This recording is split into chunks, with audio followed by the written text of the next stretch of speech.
There's a lot of bad stuff to talk about this week. It's certainly been a week. The news cycle has had its way with this podcast. Yeah, and there's a lot of bad executive orders, bad things that Trump said and did, and his administration has said and done over this past week. And a lot of those things that they've said or done or tried to enforce are just unenforceable. We'll talk later about that executive order that tried to freeze all federal spending. You can't do that. No. It was also incredibly vague, didn't make any sense, right? There's a lot of stuff that will come out of this Trump admin that just cannot be enforced by the federal government. People are trying to figure out ways to comply with just the uncompliable. Or stupid shit that's not going to lower egg prices, like take your pronouns out of your email signature. Yeah, what are we talking about? That did not actually. In fact, my egg prices went up this morning. I checked. Exactly. $4.50, the cheapest they were at Meijer. I used to be able to get that for like $3. I just spent $6 on eggs like yesterday. $6 at my corner store. Yeah, it's like, well, it was an 18 carton. Oh, 18 carton. Okay, so it was a big one, but it was like $6.50. Yeah, I was. See, pissed. I saw $4.50 for a 12-pack. What are you talking about? I'm gonna raid this Meijer.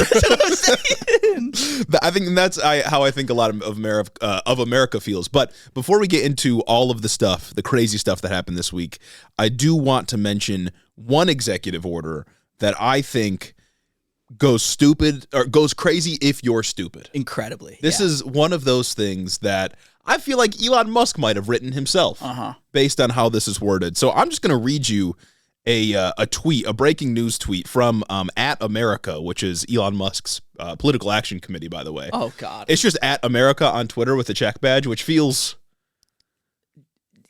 maybe appropriate for the moment we're in. Yeah. It also feels kind of like he's impersonating a government account, but whatever. Yeah, and this is not exaggeration. Like, this is exactly what the EO does, so I'm just going to read this. Breaking. President Donald J. Trump has signed an executive order requiring that whenever an agency promulgates a new rule, regulation, or guidance, it must identify at least 10 existing rules, regulations, or guidance documents to be repealed.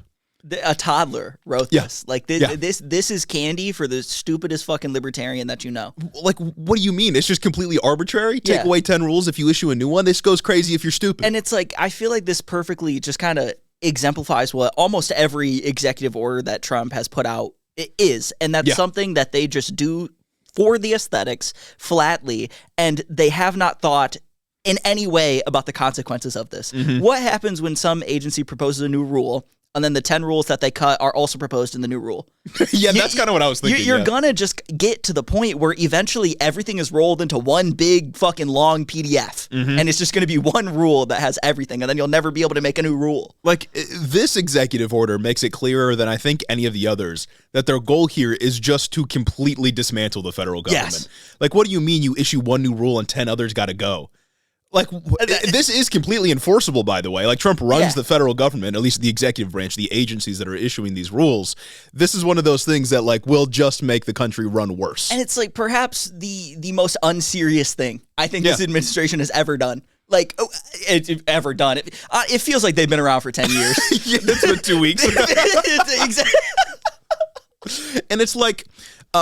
a lot of people will argue that there is a sort of bureaucratic bloat in this country. And to some extent, that's probably true, right? Yeah. There's lots of red tape. There's lots of things that could go that are created and enforced by our government agencies.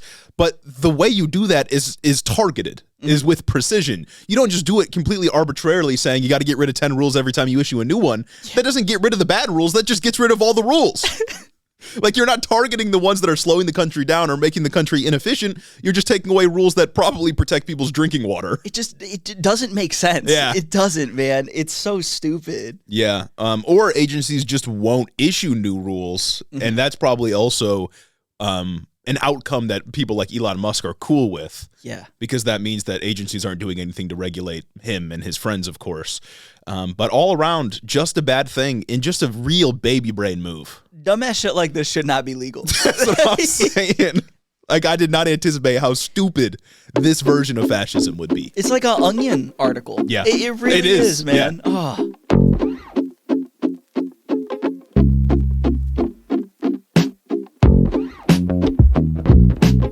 Welcome back to the show, everybody. We are in the second week of the Trump administration. Feels like second year, second millennia. It feels like we've been here forever. The news cycle has just fucked us not once but twice. Oh my God. But you know what?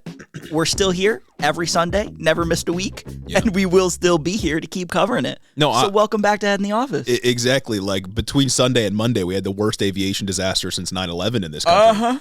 And you expect me to keep up with all of this? That's what I'm saying. That's a distant memory at this point. I damn near forgot that Medicaid shut down. All 50 states. No, yeah, I might crash out on this very podcast today. There's a lot to cover. I dropped this in our Discord, so if you're not in our Discord, you should definitely join it. But I usually write my segments of the show notes Saturday mornings. Yeah. But all throughout Saturday this week, I was just adding new things that I remembered that Trump did. But I had forgot about because so much else had already happened. Yeah. That I just forgot to add it in initially. So there's just, it feels scattered this week. I sit there and I screenshot like articles that I see throughout the week that I'm like, okay, I'm going to get to these when I sit down and write my show notes on Sunday morning. And I finished writing down a large segment of what I have to talk about this week. And I go through and look at my screenshots and I'm like, oh, missed that. Oh, missed that. Oh, forgot about this. Oh, forgot about this moment at the press conference. Oh, did she debut this week? Caroline Leavitt. Caroline Leavitt? Caroline with a K, yeah. Yeah, I listened to that first press conference. That shit sucked. She's a part of our generation. She's a Gen Zer. That's crazy. That's upsetting, man. I hate that. Our debut on the political scene, and it's fucking her and Maxwell Frost.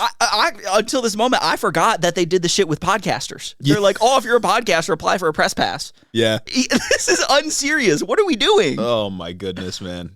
Maybe we should get a press pass. I was thinking about it. I feel like we'd be kicked out so quick. I was thinking about applying, but maybe we shouldn't do that just in case Kash Patel does become director of the FBI. Yeah. Anyways, welcome back to the show, everybody. If you want to help support the show and get early access to all of our content, you can do that by becoming a patron over at patreon.com/headintheofficepod. It is the best way to support the show. We got a lot of new patrons this week. I'm guessing because of the news cycle and just horror as we witness the first, or I guess Trump's second administration. Everything's falling apart. Trump's first set of weeks. So, it's real bad, but welcome. His first 100 days. Yeah. So, welcome. I'm glad you're here. And it's not great. You can also support the show by getting some Hito merch. You can follow us on all of our social medias. And, of course, you can leave a 5-star review on Apple. And we have a couple to read off today, I believe. Yes, we do. This first one from Jamie the Young Extremist.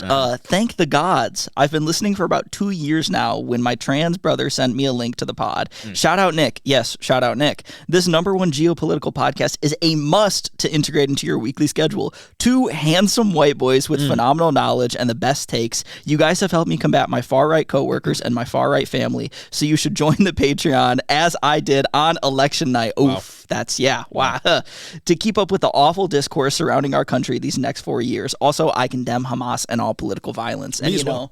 That's the exact kind of endorsement we're looking for right now. Guys, look at the news cycle this week. Look at what we missed. You gotta tap in on Sundays. Yeah, absolutely got to. I don't think we did this one last week from Racer Dude 99. No, I don't think so. Very simple one here. It says, not a big fan of the government. I condemn Hamas and all political violence. 30 on 30. On 30 on 30. And I respect that. But we also have 2 from Instagram. This first one from Joshua says, firstly, I condemn hummus and all other dips. I condemn political violence in all other colors. With that out of the way, they're the re-embodiment of Marx and Mao, the hosts of the one and only pod, tellers of the truth, bringers of brainwashing, idols of indoctrination, Jeremy and Gage. Been listening for 2 years now and listening to the backlog. I didn't even miss an episode in rehab, LOL. Doing great now, by the way. Yes. Glad to hear you're doing well. Don't you get limited phone time in rehab? And we were that? And we... Shout out. Respect. Shouts man, out. Respect. I will soon shed my cloak of shame and become a real non-parasocial friend. I've been radicalizing my girlfriend with the help of y'all. The other day she was telling me about a bad day at work, and I was going to make a criticism of capitalism, and she did it first. I'm also radicalizing my classroom. I'm taking a psychology of prejudice and bias course at my evil liberal arts college, and every discussion my classmates get more infected with the woke mind virus. Sounds like we should send you a diploma. Yeah. A diploma from Hito University. Maybe we will. Maybe. Who knows? Who knows? This next one from Instagram.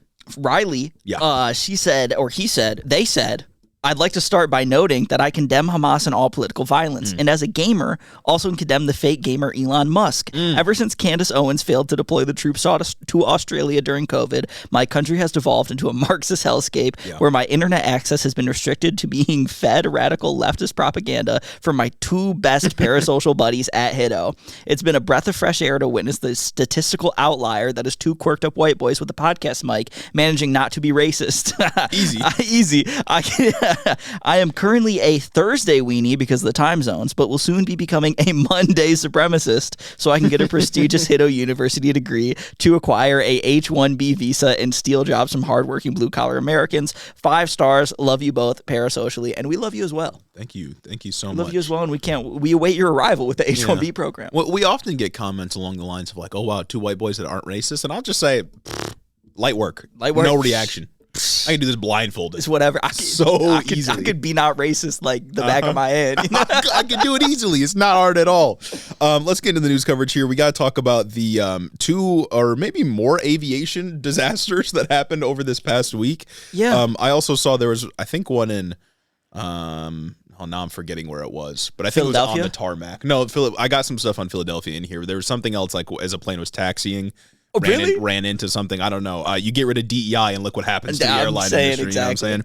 We also got to talk about executive orders. We got some local news to talk about because we are the #1 local news podcast. Trump tariffs are now in place, so we have to contend with that in some way.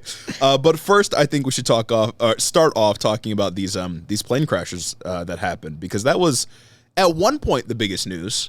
Yeah. But now I think it'll probably fall by the wayside. There's been a whole lot of biggest newses that happened this week. Whole lot of biggest newses, man. I've aged. Yeah. So some background here. Last Wednesday night, a flight was descending into Reagan International Airport in Washington, D.C., or DCA if you're in the biz. Around 9 p.m., the plane collided with a military helicopter in midair. The helicopter was carrying, I believe, 3 trainees. And in total, around 70 people died, including everybody on the plane, and the debris fell into the Potomac River below. So I guess the one, I won't say good thing, silver lining, I suppose, is that this wasn't over DC, the city. Yes, there wasn't like extra fallout. Yeah, I know what exactly. you mean. But it is still a tragedy. It is still a major disaster. Now we got to talk about the political fallout. Yeah, man, there's been a whole lot of discourse. Because once, maybe in past American history, previous eras of American political history, perhaps we could just view this as a tragedy and an accident, and that would be it. Maybe you'd usher forth some reform to the FAA, but we don't live in that world. No. We live in this world. Yeah, we do. And there's that, and everybody's a fucking military helicopter expert now. Well, I am. I have a podcast, so I'm an expert on everything, really. So accidents like this are almost always overdetermined, right? There's usually multiple factors that contribute to something like this happening. One that basically everyone's been talking about, DCA is one of the most crowded airspaces on Earth. You can imagine why. It's the capital of the world's hegemon. Lots of flights coming in and out of DCA. The military helicopter was also apparently outside of their approved zone, which clearly doesn't help. Near misses have been happening at DCA recently, and other congested airports, and senators have actually been raising alarm bells about this. Yep. The FAA has been raising alarm bells about this, and our government didn't do anything to remedy that, neither Joe Biden nor Donald Trump. And Donald Trump, in fact, causing all this chaos doesn't help. Yeah, and instead of like taking the FAA seriously, we have guys like Elon Musk who get fined by the FAA for doing fucking whatever he got fined for, and then pressuring Trump to fire the guy. Yeah. So that's the shit we got to worry about with our federal safety commissions. Yeah, exactly. There also apparently wasn't enough people in the air traffic control tower for that time of day, and that isn't a one-off thing. This is like an endemic issue within the FAA. They just don't have enough people, which sort of reminds me of you remember the train derailment? Yep. East Palestine train derailment. One of the reasons for that was because railroad companies, which are privately ran, by the way, keep trying to like whittle down how many people are on shift, and there's only one dude in the train when there should be at least 2. It kind of reminds me of that. It's the same thing. Yeah, you need principally more than the same thing. When you're doing these huge complicated tasks, you need more than one guy. Except arguably it's worse with the planes, considering just how complicated air traffic is versus get on a rails. And lastly, and I think probably most applicable to this, is that Congress just approved in 2024 for there to be more flights coming into DCA. They just approved this. And I think Senator Tim Kaine from Virginia was like, we should not do this. This is a bad idea. The FAA has been telling us that this is a bad idea. We should not do this. And the government passed it anyway. And it's only because senators and people that work in Congress, they want to land at DCA, which is the closest airport to Capitol Hill. Because the other one's further away and less, beautiful, man. And less, I don't know, pristine, I guess. The quality is lower for the other airport. Senators making shit harder for working Americans? Yes. Who'd have thought? Not surprising. Who'd have thought? Now, all these explanations are reasonable, and I wouldn't be surprised if they all in some way played a role in this disaster, but that did not stop Trump and other Republicans from immediately blaming DEI policies. Who would have thought that was possible?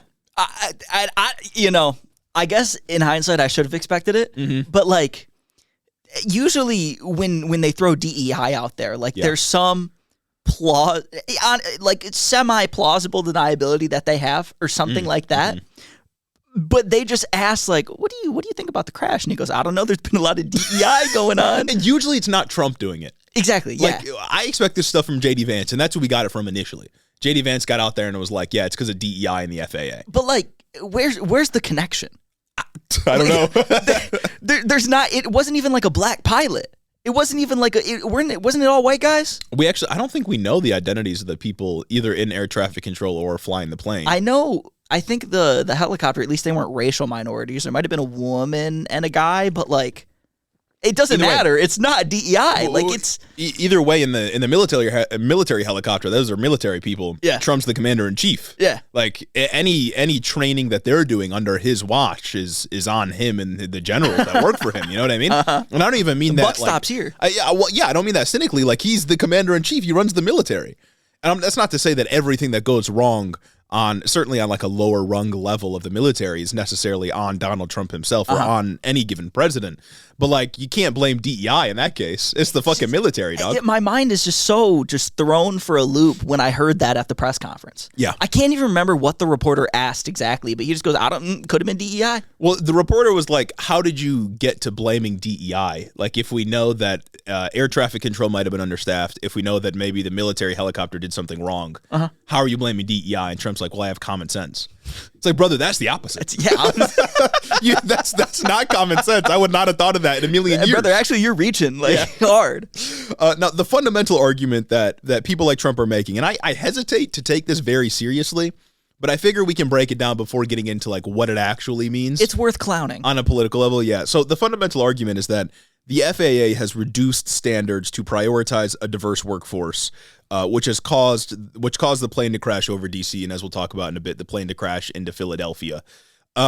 First of all, DEI policies in the FAA were in place under Trump 1 and under Joe Biden, and there were no plane crashes on this level, there were no commercial plane crashes at all during Trump 1 or under Joe Biden. Yeah. So you would think that if these DEI policies were in place starting with Obama and then up until 2025, that there would have been a bunch more plane crashes, but there weren't. In fact, there were only plane crashes after he axed all federal DEI. Interesting. Interesting how that works. If we're being conspiratorial, one might reason that getting rid of DEI causes planes to fall. If we're doing the correlation causation thing, that's exactly what's been going on, you know? Yeah. And now, as you said, there's no evidence that any of the people working on that day or flying the plane or flying in the helicopter were hired under DEI policies, so it already doesn't even pass the smell test. And then lastly, and just a point that I feel like we need to make because this always gets lost, even if people are hired under new or pre-existing DEI policies, that doesn't mean they're not qualified for the job. Yes. Being in air traffic control or flying a plane, being a commercial pilot it requires incredibly difficult training that most people never make it through. It's incredibly rigorous, and there are just test scores you have to hit. And that's plain and simple. I don't understand. I feel like this whole kind of thing bled over from like affirmative action discourse a couple years ago, where conservatives argued that, college admissions lowered the standard for minority applicants by accepting minority applicants with lower test scores. Yeah. There's at least like plausible kind of things when you think about that, even though that's all bullshit, but that just does not apply to professional careers like this. Yeah. They like to say that the fucking black doctors are underqualified, black pilots are underqualified, minority whatever in these professional roles are unqualified. Dog, you just have to do good on the test. Yeah. That's it. There are explicit hard barriers to entry to do these things, then standards are not being lowered. Yeah, no, you have to go through like years and years of training to even get a pilot's license. Yeah. or years of training if you want to work in something like an air traffic control tower. And then even after that, you have years of experience to back up your abilities. Like, it's just not the case that DEI policies make it so people are less qualified. When they're hiring air traffic controllers, they are not doing a holistic review of your application. Like, it's not the same. Yeah, no, it really doesn't make sense. It's a pretty bad argument. And it was already stupid when they did it in colleges. Yeah. Stupid and dumb and wrong. And Trump was making this argument that, like, under Biden, they hired a bunch of people with mental disabilities, and that was like a purposeful goal under his DEI policies. Again, I want to remind you, same DEI policies that existed under Biden for the FAA were the ones that existed under Trump. Yeah. There was no real difference. And when it comes to being hired, like as a pilot, for example, if you're diagnosed with anxiety, you can't be a pilot. No, literally. Like, they don't let you. There are strict lists of like mental things or whatever that you cannot have to be a pilot or be an air traffic controller. Don't air traffic controllers have to retire at like 55? They kick you out. They're like, once you're past 55, you can't work here anymore because your mental faculties are gone. You got to be crazy good at the job. Yeah. I was talking to a friend about this after the plane crash, like Thursday afternoon. I was talking to her about this, and she said basically that if you get to the point where you can be an air traffic controller, you're functionally born for the job. Yeah. Like, you are a specific kind of person that can do that job because it's so difficult, because the training is so rigorous and most people don't make it through. And even to be a pilot, can't you not have like ADHD?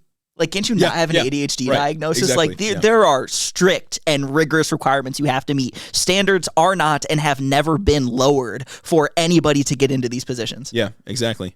And the assertion that DEI policies are letting unqualified people in, or people that have some type of abnormalities and that caused the plane crash, is just asinine. Mm-hmm. It doesn't make any sense. And as we'll talk about later, it's functionally just saying like, oh, it's because of black people. Yeah. You know what I mean? That's all it is. It's so disheartening to see that, like, again, it was already stupid when conservatives tried to say this shit about college admissions. Mm-hmm. It's even stupider when they try to say it about like actual professional careers. Yeah, and like, again, as I said at the top, there's a ton of bureaucratic bloat in the government, right? Yep. Like, there's red tape, there's agencies that don't work very well, but I think the FAA is pretty good. And evidence of that is that we rarely ever have plane crashes. You know what I mean? Like, the airline industry itself is a whole different conversation. The FAA does a decent job from what I can tell. Yes. And any hangups or any sort of inefficiencies, I don't think are caused by the existence of black people in those jobs. I hate this whole efficiency angle. Yeah. That, especially like Elon Musk and Donald Trump and fucking Doge, I hate even saying that goddamn word in the context of this, Doge, is doing when it comes to just rhetoric about the federal government. Things do not have to be operating at 100% efficiency all the time. Nothing can. Mm-hmm. Nothing can. I think a lot of the framing that Elon Musk has put out about this is that we need to move employees, especially when it comes to the hiring freeze and the buyouts that they're offering. We'll get into. We'll get into in a little bit. Is we need to move employees to fulfill the vision of Trump's golden age, which just sounds crazy. Fascist. It sounds very fascist. It's very fast coded. To usher in Trump's golden age of the American economy, we need to move workers from low efficiency public sector jobs to high efficiency private sector jobs. Really? You're going to sit here and pretend like every single private sector employee is not taking fucking 30-minute shit breaks? Yeah. You're going to sit here and pretend that there are not critical redundancies in private sector jobs, in Fortune 500 jobs? There are places where it's necessary to decrease efficiency and not have every employee operating at 100% output. Because you need to be able to have redundancies. Yeah. You need to be able to have people who can step in and fill in when somebody, say, needs to take sick time or needs to take vacation time. Mm-hmm. Nothing can be 100% efficient. You cannot operate with zero margin for error ever. Yeah. And that's what they're acting like. Especially when it comes to transportation, right? Like, we talked about this way back when the East Palestine train derailed. It's like, when you don't have those critical redundancies, then when accidents happen, they're big accidents because there's no way to stop them. Yeah. There's no sort of oversight or check or fail-safe policy. You know what I mean?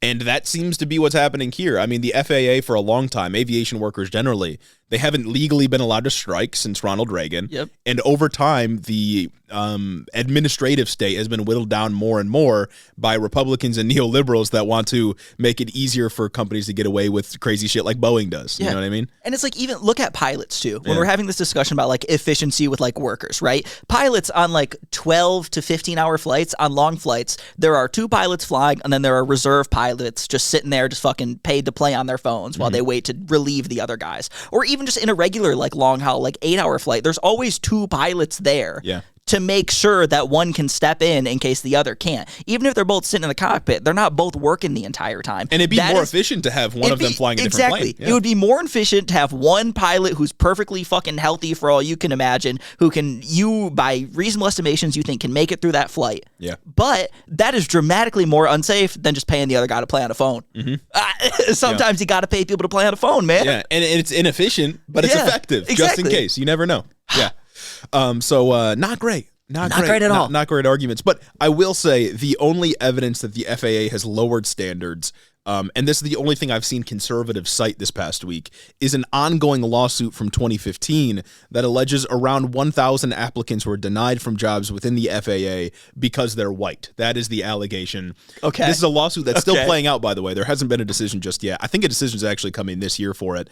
Now, again, lawsuit not settled, but I will say that the first Trump administration argued that the lawsuit should have been thrown out, and I have a quote from the New York Post. Okay. New York Post, by the way, not some liberal magazine, but the New York Post. The fucking real news. Yeah. It says, quote, during President Trump's first term, Federal Transportation Department lawyers argued to toss Brigida's case, saying deciding to open up applications to more diverse candidates isn't legitimate grounds for a discrimination suit. The government added that Brigida cannot claim discrimination just because the new system no longer benefits him. That's the Trump admin. That was the Trump administration. That's Trump DOJ. That is Trump lawyers. Yes. Doing the whole what is it? It's not discrimination when you're not fucking you know the quote I'm talking about. Yeah, it's like when you make things equal, or equality feels like oppression to the oppressor, or something like that. Yeah, exactly. Like you can't complain about this. Like the Trump lawyers doing that. Yeah. It was the first Trump administration that argued this case should have been thrown out. It's really dumb. It's really dumb. And the dude leading the charge on this, Brigida, however you say his fucking name, he says that he scored a 100% on this training exam, but then was turned down for a job. But you could be turned down for a job for any reason. No, literally. They might just not fuck with you, dog. There are motherfuckers out here who get a perfect fucking score on the MCAT and don't get into med school. Yeah. Not because they're not smart enough to do it, but because they suck. Yeah. Like, personally, they fucking suck. It seems like this dude kind of sucks. They're not. Exactly. And this dude is not running counter to the accusation that he sucks. He's continually proving and doing things that make you kind of suck. Yeah. And the kicker here is that this guy claims he was denied a job despite being qualified based on his test score because he was white. Yeah. But again, the kicker here is that he works for the FAA now. Interesting. He has a job in the FAA right now. It sounds like he's awful to work with. Yeah. He sounds like he's one of the most insufferable people to work with. Oh my God, man. And I got 100%. Give me the job. You sound like a nerd. Yeah. Straight up, you sound like a nerd. It's not the only thing that matters. Like just because a black person that maybe got 90%, 92% on the test gets the job instead of you, you might just suck. Exactly. Nothing to do with your race. In fact, you do suck. Yeah. Nothing to do with your race. Another plane crashed recently over Philadelphia, this one carrying only 6 people. It was a smaller medical plane. Apparently, all people on board were Mexican and inbound for Tijuana, which I can already hear the DEI accusations here. Yeah. This one didn't get as much attention, I think, because the other one was in D.C., had a lot more people, that sort of thing. But 2 plane crashes back to back. Yeah, it's a wicked coincidence, to say the least. Yeah. This one, didn't spark as many conspiracies. The conspiracies that were sparked by the helicopter crash, that should just piss me off, bro. That it's so goddamn annoying to see everybody get into the Instagram comment section, act like a goddamn Black Hawk helicopter expert. You see just random fucking accounts with 78 followers and no profile picture getting into comment sections on the news, talking about like, the Black Hawk helicopter has systems all over the place to warn you about incoming collisions. Like, brother... Just stop. Our military's never fumbled the bag. Exactly. You're going to pretend like accidents don't happen in general, like fucking Occam's razor it. You know what I mean? And it's just like the only civilian whose opinion I would care about on this issue is the civilians in the War Thunder Discord. Yeah. You know what they know what they're talking about. Those guys got the blueprints. Yeah. To me, the DC one, it just seems like the military helicopter was not in the area it was supposed to be. Yeah. And the FAA probably doesn't have enough air traffic controllers. I think that's exactly where it kind of goes to, right? Because they only had one air traffic controller doing the job of 2 people. That's officially the story that's happened. And it looks like there was a mix-up with air traffic control and the helicopter. Yeah. Like... It's kind of simple to describe that just accidents happen due to maybe understaffing or maybe the helicopter fucked up. Yeah, and also DCA is too crowded as it is. right? Yep. Like, and part of this is because we don't have any other like nationwide transportation infrastructure. A lot of weight would be taken off of airplanes if we had nationwide high-speed rail, for example. High-speed rail would be so chill. Yeah, exactly. Like, because it would, first of all, be cheaper for the average consumer, meaning you have less commercial flights, but also, like, senators could use it to get to D.C. a lot quicker. But we don't. Like, the only real way to travel across the country right now that doesn't take, like, 20 hours driving a car is airplanes. Yeah. So everyone takes a fucking airplane. So put a fucking train station right in the fucking Capitol building that senators can go to. Like, come on, man. Yeah, and trains less likely to have accidents like this. Exactly. And less likely to have disasters that are this bad. Like super catastrophic explosions. Yeah. If you're on a plane that crashes, it's not very likely that you're going to survive. Yeah. So bad. Very bad. Very bad. And it was also crazy to see just like Trump's response. I don't like to hit on like the way Trump responds to things too often. Yeah. But this felt particularly like egregious. When he got up there and they were asked like, are you going to visit the site of the crash? And he goes, what the fuck, you want me to swim? Yeah. Oh, that was crazy. Dog, that's insane. That was crazy. And then they were asking about an investigation. He's like, you do a fucking investigation. And then 2 years later, they come up with a report that says nothing. Like, what's the point of an investigation? You do an investigation to figure out why things happen. Yep. This was one of the worst aviation catastrophes, like you said, since 9/11. Since 9/11, yeah. I think we should do an investigation to see if we can adequately blame like the understaffing of air traffic control, if we can blame the helicopter, we can blame whatever, so we can institute solutions and maybe even more regulations that would stop this from happening. Yeah. But they don't like the R word. The last, I think, commercial aviation disaster was 2009. It was a crash, but it wasn't as bad as this one. And this one's the most people that have died in an aviation accident since 9/11. That's crazy. Well, I guess you don't really call 9/11 an accident. Yeah. Like a disaster, I guess. A tragedy, that kind of thing. But yeah, no, it's bad. It's real bad. And you need to investigate these kinds of things. And it's like, I feel like the fucking guy should be up there like, oh yeah, I'll go to the crash site. He shouldn't be like, you want me to fucking swim? Yeah, that's like, crazy. Brother, what are we doing? No one's asking you to swim, but like showing face at a time of crisis is important.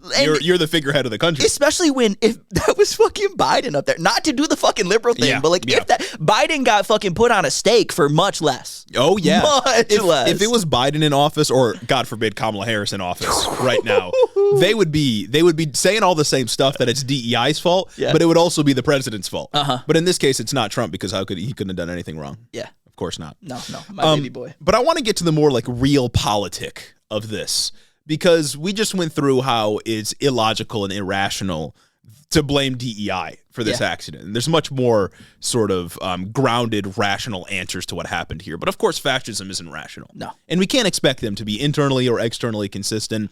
They're fundamentally not making arguments. They're just blaming a group of people for the misfortunes that are easily tied to either deregulation or a need to further regulate. Just scapegoating. Yeah, and that's what fascists do. So the more real sort of political answer to this, I think, is just racism, right? Because so much of right-wing politics is just finding more inventive ways to say slurs, more specifically the N-word. And I think this is perfectly encapsulated in these aviation disasters that we saw. And I mean, this even goes back to like Lee Atwater in the 1980s saying that you can't say the N-word anymore. You have to say forced busing. You have to say raising taxes. And all of it's just a euphemism to advance an agenda of racial antagonism. Yeah. That's all this really is. And it's the same thing here when they're blaming DEI. It doesn't matter what the facts of the case are. It doesn't matter if none of these pilots or air traffic controllers were hired under DEI policies. All that matters is that the right wing can use it to advance their political program, which is hostile towards non-white people. That's all this is. It doesn't have to comport with reality at all. Fascism doesn't have to be rational in any real way. They just have to be able to hide it behind some kind of euphemism. In this case, it's the meritocracy, so that they don't get too much of the public enraged at them. Yeah. That's all this is. The meritocracy is just an absolute fucking myth. Just an absolute myth. It's I talk about this every once in a while, but it is so commonly accepted that like in business, it's not what you know, it's who you know. They fucking tell you that in business school, damn near. Like so many people get jobs through their LinkedIn connections. So many people get jobs through knowing somebody who went on and got a promotion at another company and then poached the people who were on his team before. That's how you get promotions in corporate America. It is not based on who's best for the job. Everybody knows this, but all of a sudden when minorities and women are involved, it's that person's radically unqualified. Exactly. And it's just, it goes back to what Charlie Kirk said last year on his podcast called Thought Crime, which this was a thought crime.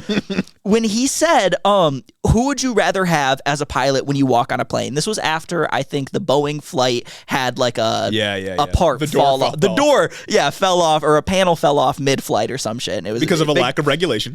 Exactly. Yep. But Charlie Kirk tried to say, I would rather see a square-jawed white guy as my pilot than a black guy because I know he's qualified. To take it a step further, he said that if he saw that his pilot was black, he would be afraid that he's not qualified. Yes. That's what he said. And it's like, if that doesn't give the game away, I don't know what does. Whenever conservatives like Charlie Kirk, people who follow this line of thinking, see a black person, a Latino person, an Asian person, a fucking woman in a professional career, they immediately assume that they are unqualified. Yep. There is never the idea that this person can have done the job. The first thought in their mind is, they got here because of DEI. Yeah. They had lower test scores. A white guy would do better than you. And that is fundamentally racist. That is fundamentally a racist assumption to be making when you're just walking around in your daily life. Especially considering that there are so many white people that just fail into positions. Exactly. Like, there are so many mediocre white dudes that do not deserve their job. Yes. Who share a position with maybe a black person or a woman that works so much harder than they ever had to. Yeah. You know what I mean? Like, it's complete nonsense. And these DEI policies, especially when they're like in corporate America, but sometimes when they're in the government, are band-aids on bullet wounds, right? They are attempting to resolve deep inequalities in our society to get people into positions that they were historically discriminated from. And to look at a black pilot or a woman pilot or whoever and think, oh, I feel unsafe, that's just bigotry. Yeah. Like, there's no like broader structural analysis to do. Yeah. There's no logic here. There's no argument to disentangle. You're just racist. You're just a bigot. It's quite literally just an extent. It's segregation thoughts, but modern. Yeah. Like, it's the same line of thinking, just without a fancy coat of paint on it. Yeah, like, think back to the whole Baltimore Bridge incident and the whole DEI mayor. Like, that was a narrative we immediately got out of that.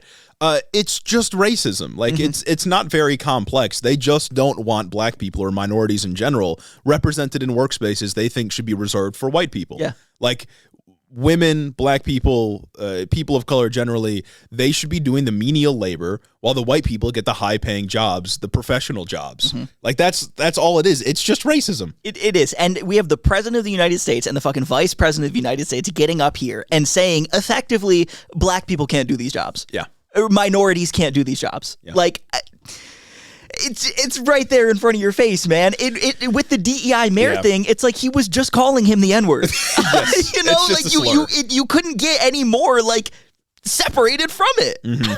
Yeah. God. Yeah. Now, the second point here, beyond this just being plain politics of racism, is this question of what Democrats should do with the sort of tragedies and the politics around these aviation disasters, but also just the chaos of the Trump administration. And I don't think you can come out fairly and just say, or even like rationally and just say, like, this is all Trump's fault. But I do think you can sort of gesture at the chaos that Trump has caused, whether it's the hiring freeze or the federal funding freeze or whatever it may be.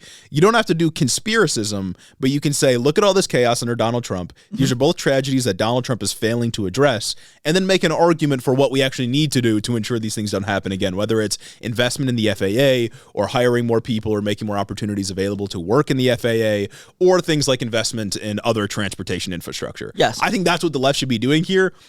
And I haven't seen much of it. No. On this issue, at least. Unfortunately not. Yeah. It's been either people going full stop to blaming Trump with which I'm not going to argue against. Yeah. You know what I mean? I'll fulfill my rhetorical duties. But like you said, I don't think you need to blame Trump explicitly for this. I don't think you need to say that Trump's whatever, his actions with the FAA, his federal hiring freeze, or all of this are what directly caused the plane crashes.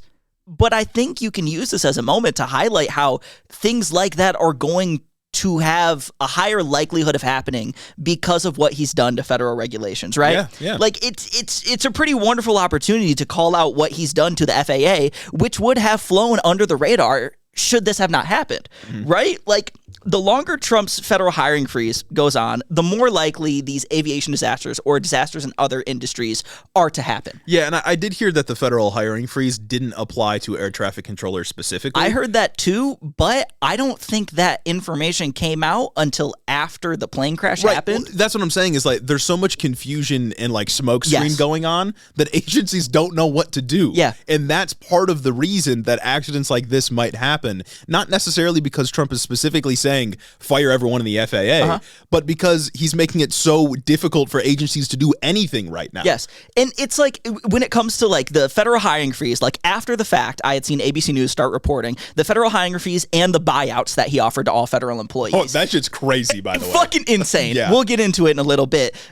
After the fact, ABC came out and said these don't apply to FAA workers, or this doesn't apply to air traffic controllers specifically. Yeah. Why did they get the email? Yeah. Air traffic controllers got the email, and the FAA had to step in and say, we don't know who's going to be affected by this yet. Don't respond. Don't do anything. But the problem is that they don't know. The problem is how fast and loose Trump is willing, and his administration is willing to just throw these executive orders out without thinking of the consequences. They're freezing the federal government because nobody knows how to act on anything. Yeah. It's insane, right? And it should be highlighted, and I think this is a great opportunity to highlight stuff like that. And even specifically when it comes to just like aviation and air traffic controllers. CNN reports that at Reagan, the airport where the helicopter crash happened, there was only one air traffic controller doing the jobs of two people. Yeah, that's and crazy. This is not an isolated incident. Only about 70% of fully trained air traffic controller staffing targets were filled nationwide in 2023.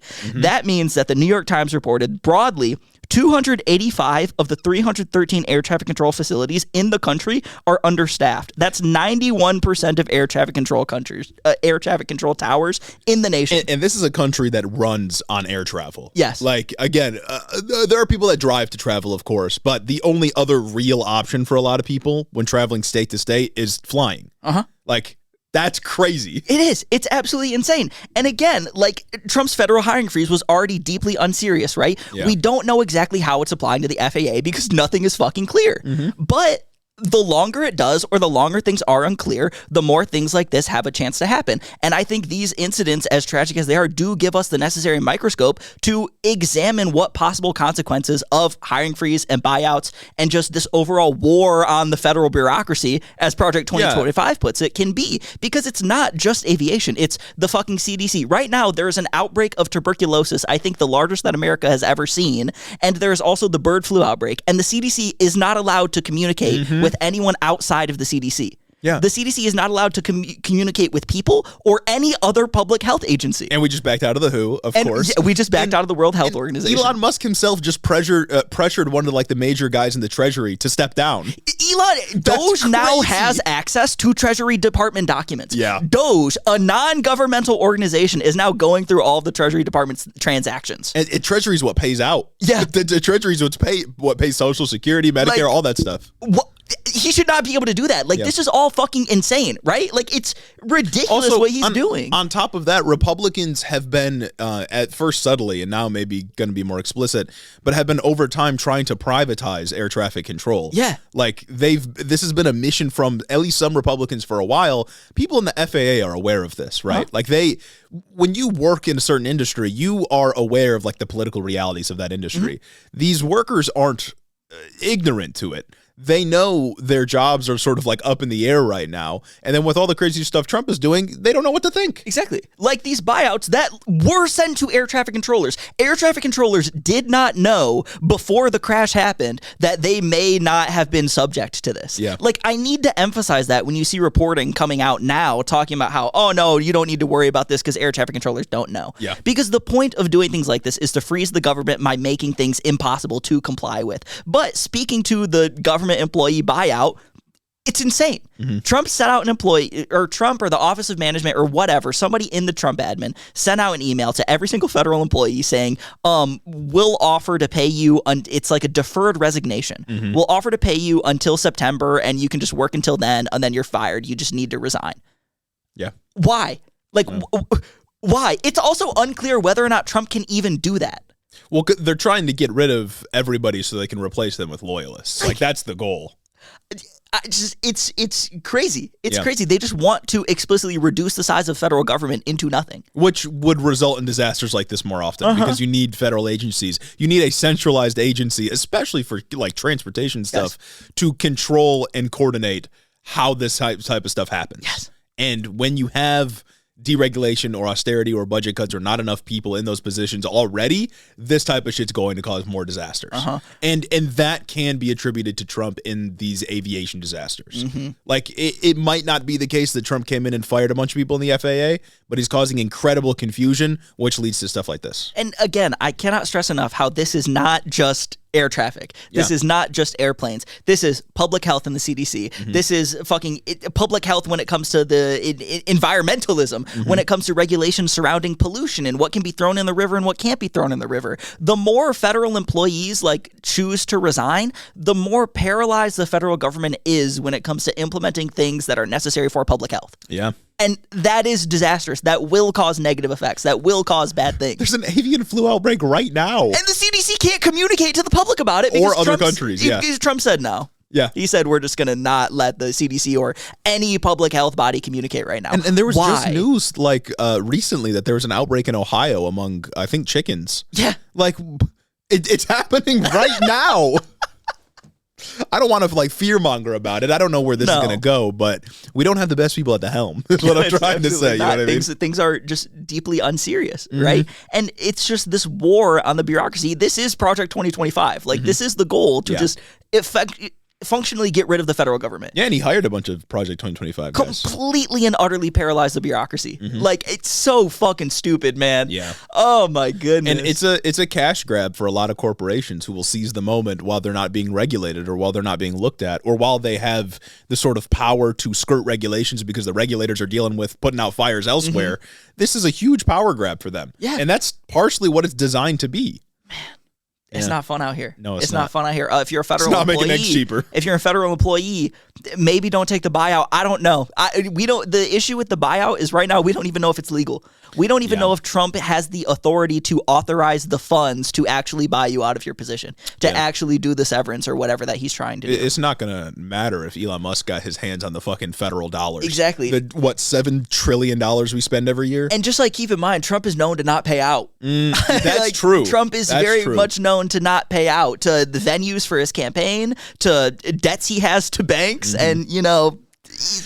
Yeah, it's hard to know what to do because, like, on one side, I'm sitting here thinking, like, you should stay in. If you're a good bureaucrat, you should stay in as long as you can and try to minimize damage as much as possible. I get that would be, like, personally taxing, but, like, it's what's best for the country because if you can hold things together or resist Trump even for a little while, that will hopefully, on the whole, reduce the harm that he can do. But at the same time, it's like, I don't even know if it's safe for these people. That's what I'm saying, too, because it's like, okay, what if they don't resign in September? Then Trump does more bad things. What if Trump just straight up gets rid of your pension? Because that's the reason to stay is for the benefits, right? You would be able to probably get a private sector job, but you wouldn't be able to get the government benefits that you get. You wouldn't be able to retain your pension. Yeah.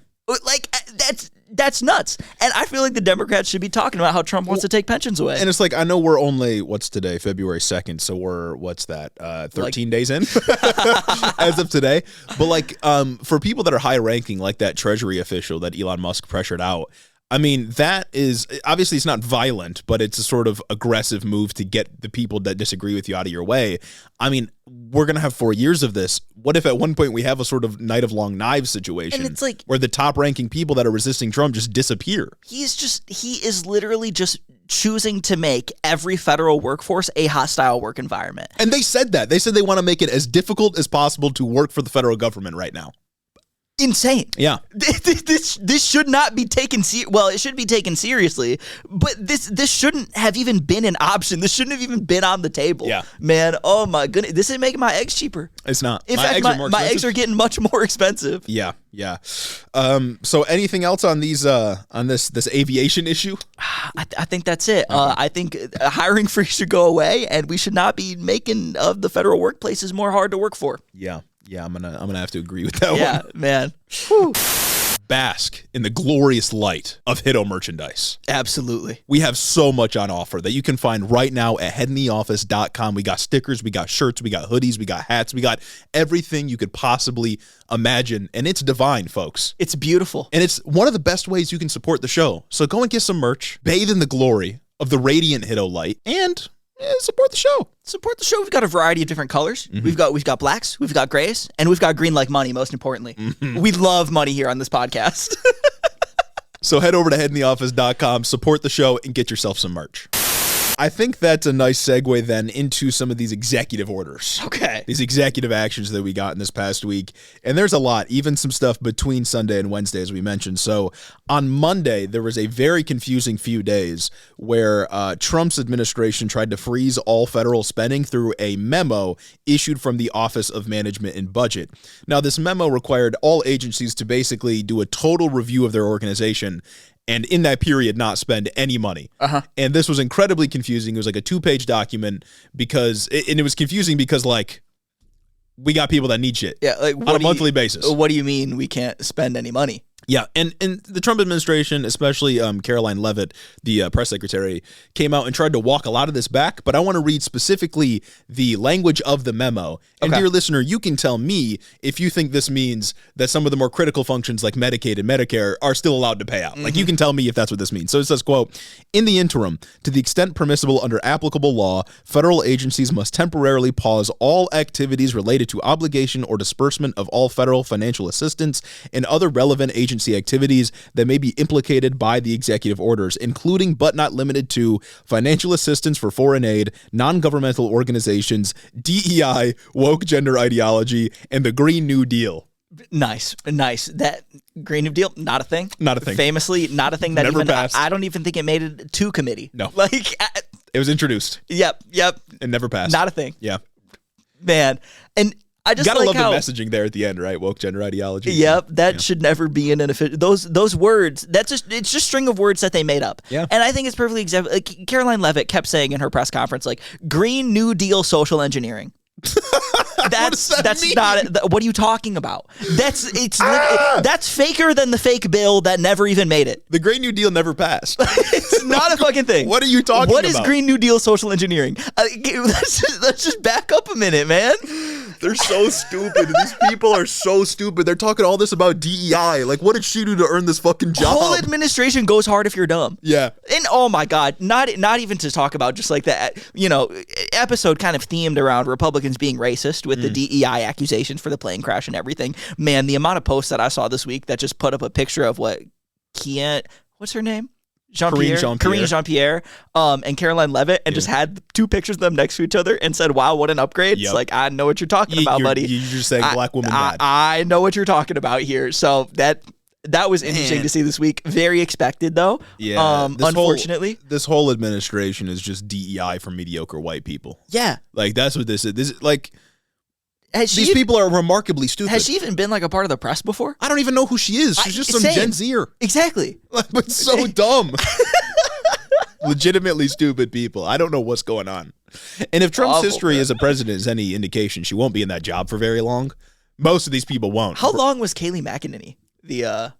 I don't know. He ran through press secretaries and chiefs of staff, though. So I'm imagining he's going to do that again. He's a chronic firer. You think she'll get a Fox News position after this? Shit, probably. That seems to be the pipeline. Damn, that sucks. That sucks so hard. Yeah, Gen Z. She's doing our generation such shame. Anyways, you can tell by the quote I read from that memo that it very clearly. Well, I guess I shouldn't say clearly. It's pretty vague, and it seems to say that agencies that are spending federal assistance dollars should stop. Yep. And again, this is a memo from the Office of Management and Budget, and it was all framed as this sort of like, we want to make sure all federal spending is in line with the president's agenda. And immediately immediately people started saying, which I think is a fair argument, that like constitutionally he can't stop federal spending. Like, It's not the president's job to decide what money where the money goes. Like, that's Congress's job. That money has already been appropriated in the law by Congress. Who controls the power of the purse? Yeah, but because it's so unclear and because it's like a legal question, of course, some agencies started complying, and that's when we got all the Medicaid portals to shut down. All 50 states. Every single state, Medicaid went down. Yeah. For like a day. Yeah. And Caroline Leavitt tried to claim that it was just a coincidence and there was like a technical IT problem with the Medicaid site. But it happened at the exact same time that Trump said no more federal assistance dollars are going out. Interesting. Be so for real. When that doesn't usually happen. Yeah. There's not usually historic IT outages the same day an EO comes all out 50 that's very states. vague. All 50 states. Really interesting. Yeah. I think she also tried to claim, and I don't know if this is in the executive order, that this does not apply to individual assistance from the federal government.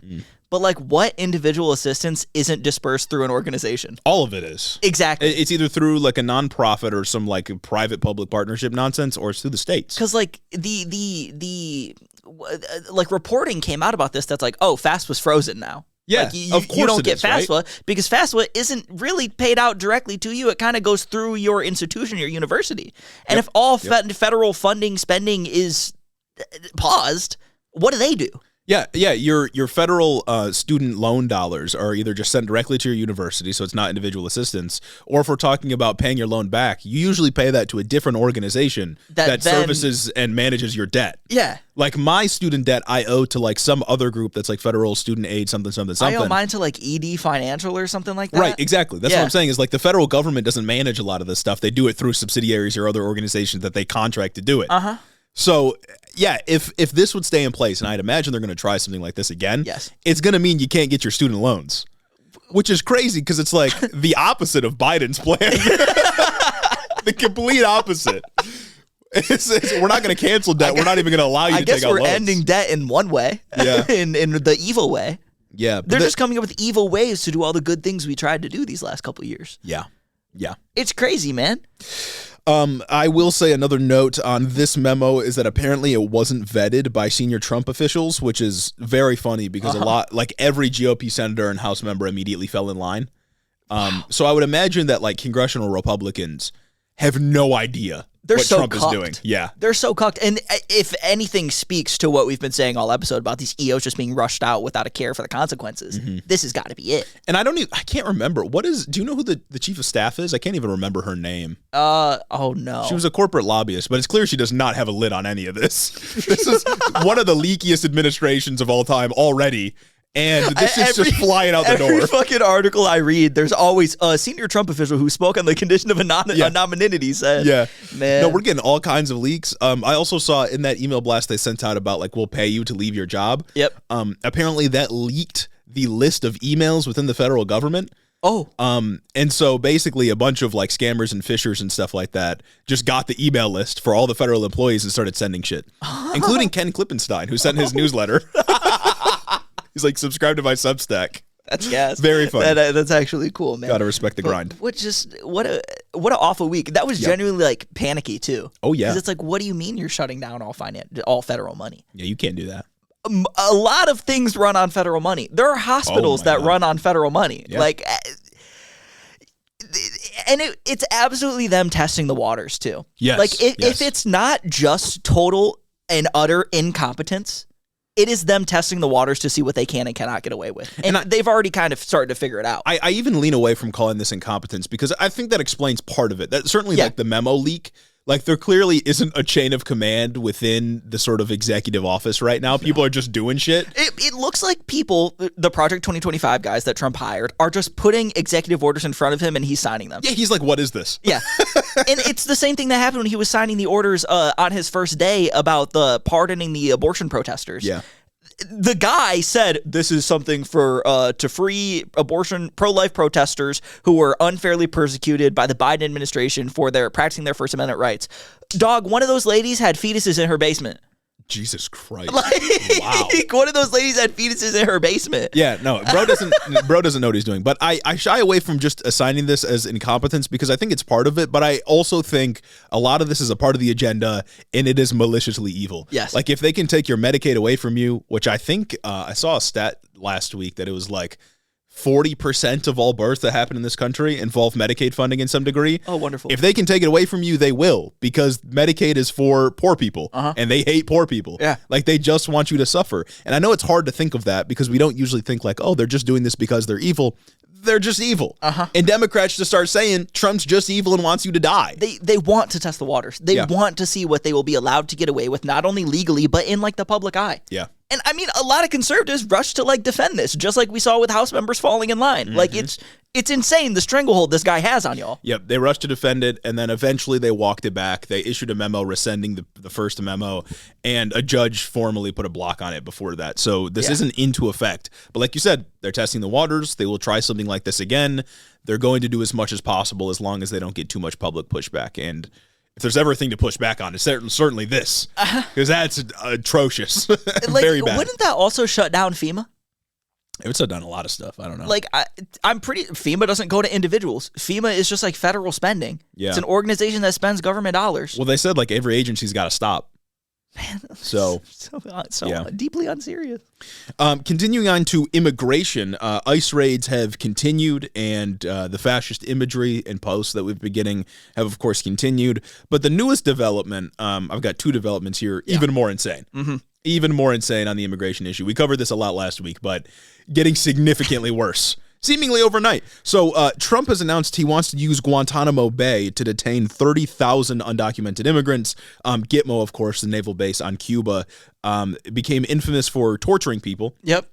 During the War on Terror under George W. Bush. Also, Gitmo, the place where Ron DeSantis force-fed people. Yep. Or signed off illegally on the force-feeding of people. And it's also crazy, like, things were so bad at Gitmo that the guy who leaked Gitmo's existence and what we were doing in Gitmo on ABC went to jail for counts of espionage. Like, that's a bad place. Oh, no, Gitmo's bad. That's a really bad place. Gitmo's bad. And ever since George W. Bush, every president's been talking about shutting down Gitmo. Even Trump in 2016 was like, I'm going to shut down Gitmo. Yeah. Gitmo still exists. And he wants to use it again. And he actually said, I want it to be a concentration camp.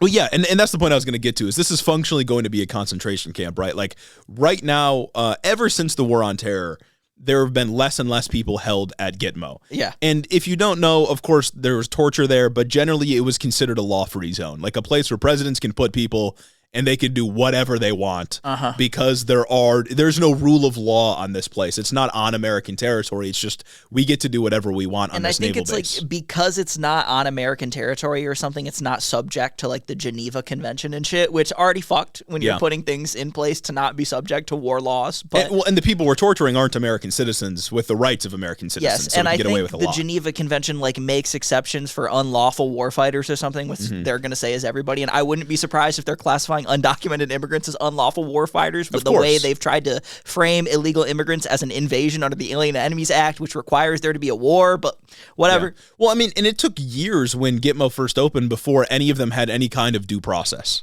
Like before a judge or like a trial was held at all for the people that were just there in these terrible conditions, often being tortured at the direction of people like Dick Cheney, right? Yeah. So Trump wants to reopen Guantanamo Bay. There's like, I think 15 people there right now held as prisoners, but he wants there to be 30,000 migrants held at this concentration camp before they get deported back to wherever we're going to send them. Yeah. This is an escalation.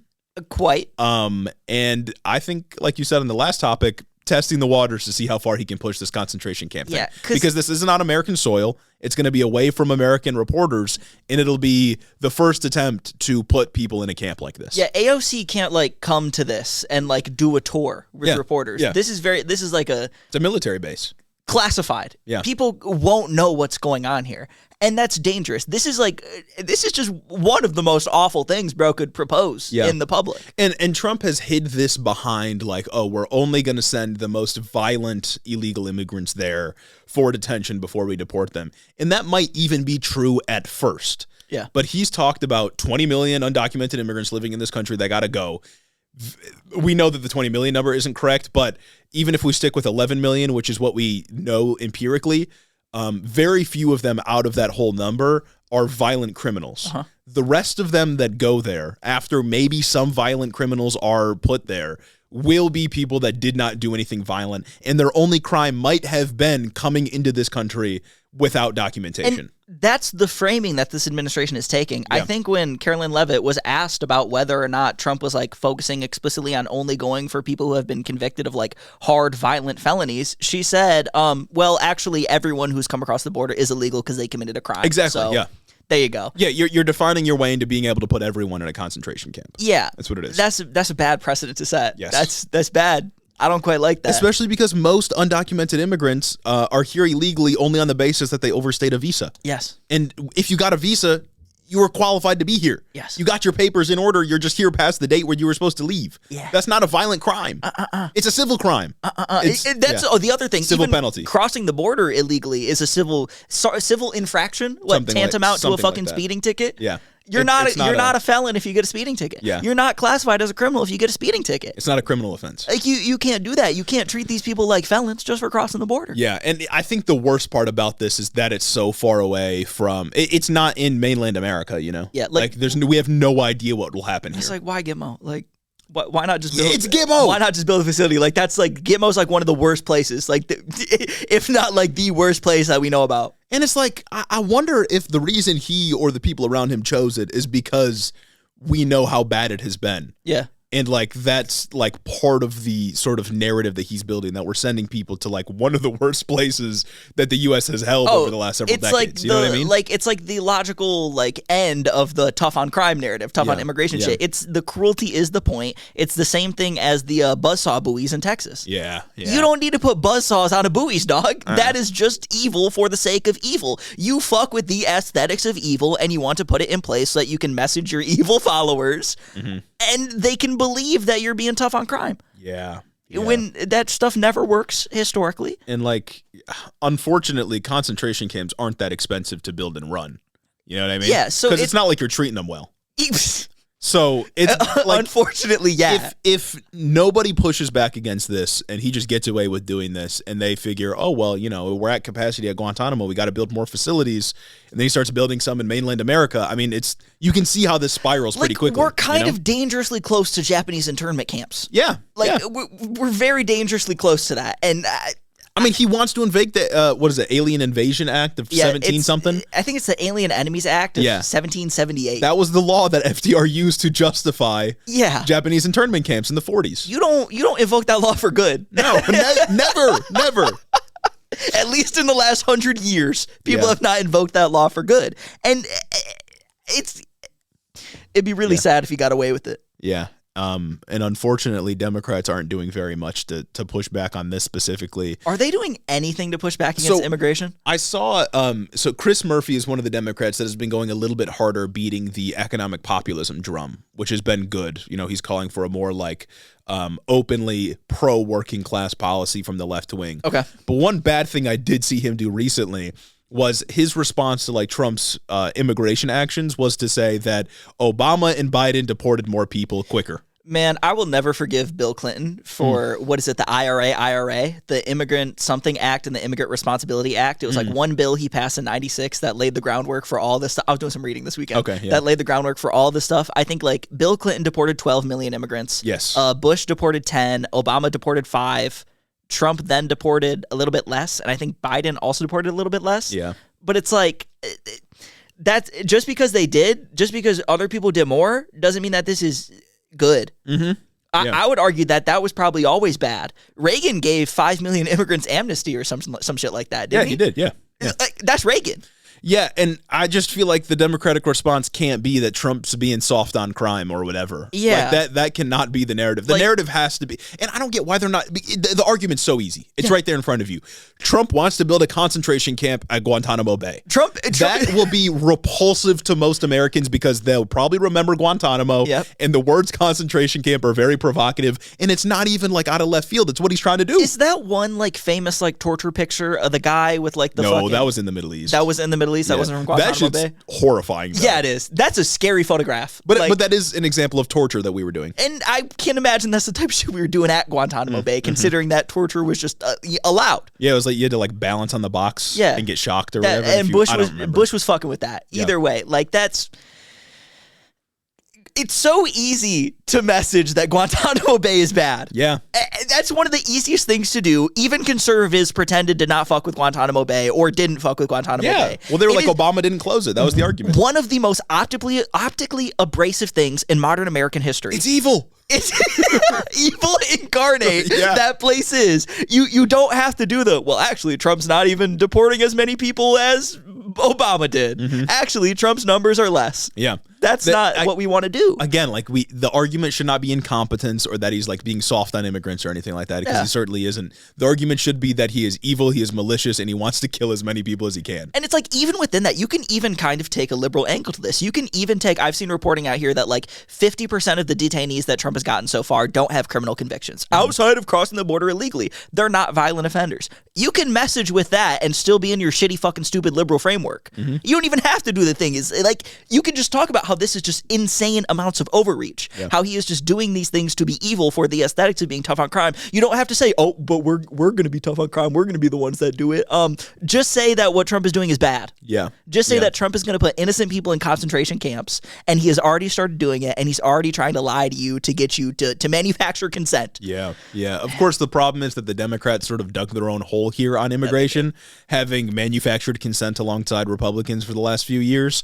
But I think breaking at any point, any kind of break would be a good break. You know what I mean? Absolutely. Pulling away from the conservative rhetoric on immigration now would be better than never doing it at all. I won't hold it against you to finally break now, but it's also like, I was thinking about this earlier. Imagine if the Democrats actually passed that bipartisan immigration bill. Then all the things Trump's doing right now just gets easier. Oh, yeah. Like, do they not see that? Do they not sit there and think like, oh shit, like we're about to fund more ICE agents? We're about to give way more money to them. They probably will pass the bill at some point. They will, and it'll pass like with filibuster-proof majorities. And Democrats will be smug and be like, we could have passed this months ago and dealt with the border issue, but nobody's going to care, and Republicans are going to get the dub. That's all it's going to be. Like, just call it a concentration camp, dog. Because it is. It shouldn't be up to guys like us to fucking say the obvious. It's bad. But in other immigration news, something that we missed last week that I meant to mention was that Trump issued an executive order that put a 90-day pause on the refugee resettlement program, which is a legal immigration program that has existed for a long time. Organizations that get federal funding from this program help refugees with things like basic necessities, so like food and rent, that kind of thing. And they've been ordered to basically stop spending all federal dollars. It's the one that issued a 90-day pause. They're being forced to review all of their expenditures. This program, I think, will, like, the cutoff of this program will affect like 26,000 people. Wow. So it's not good. And a lot of these organizations are like religious orgs that help immigrants, that help refugees. Wasn't there also a thing where it's like we still have people in Afghanistan that helped us in the war we promised we would allow them to be refugees and come here, and Trump's like, no, actually. So that's I think part of it is that this money's being classified as like international or foreign aid or something like that. But the money that these groups spend from the federal government is spent here. It's relocating refugees to the United States and giving them money or assistance for things like rent and food that gets spent here to pay landlords. Like it's money it's nonsense.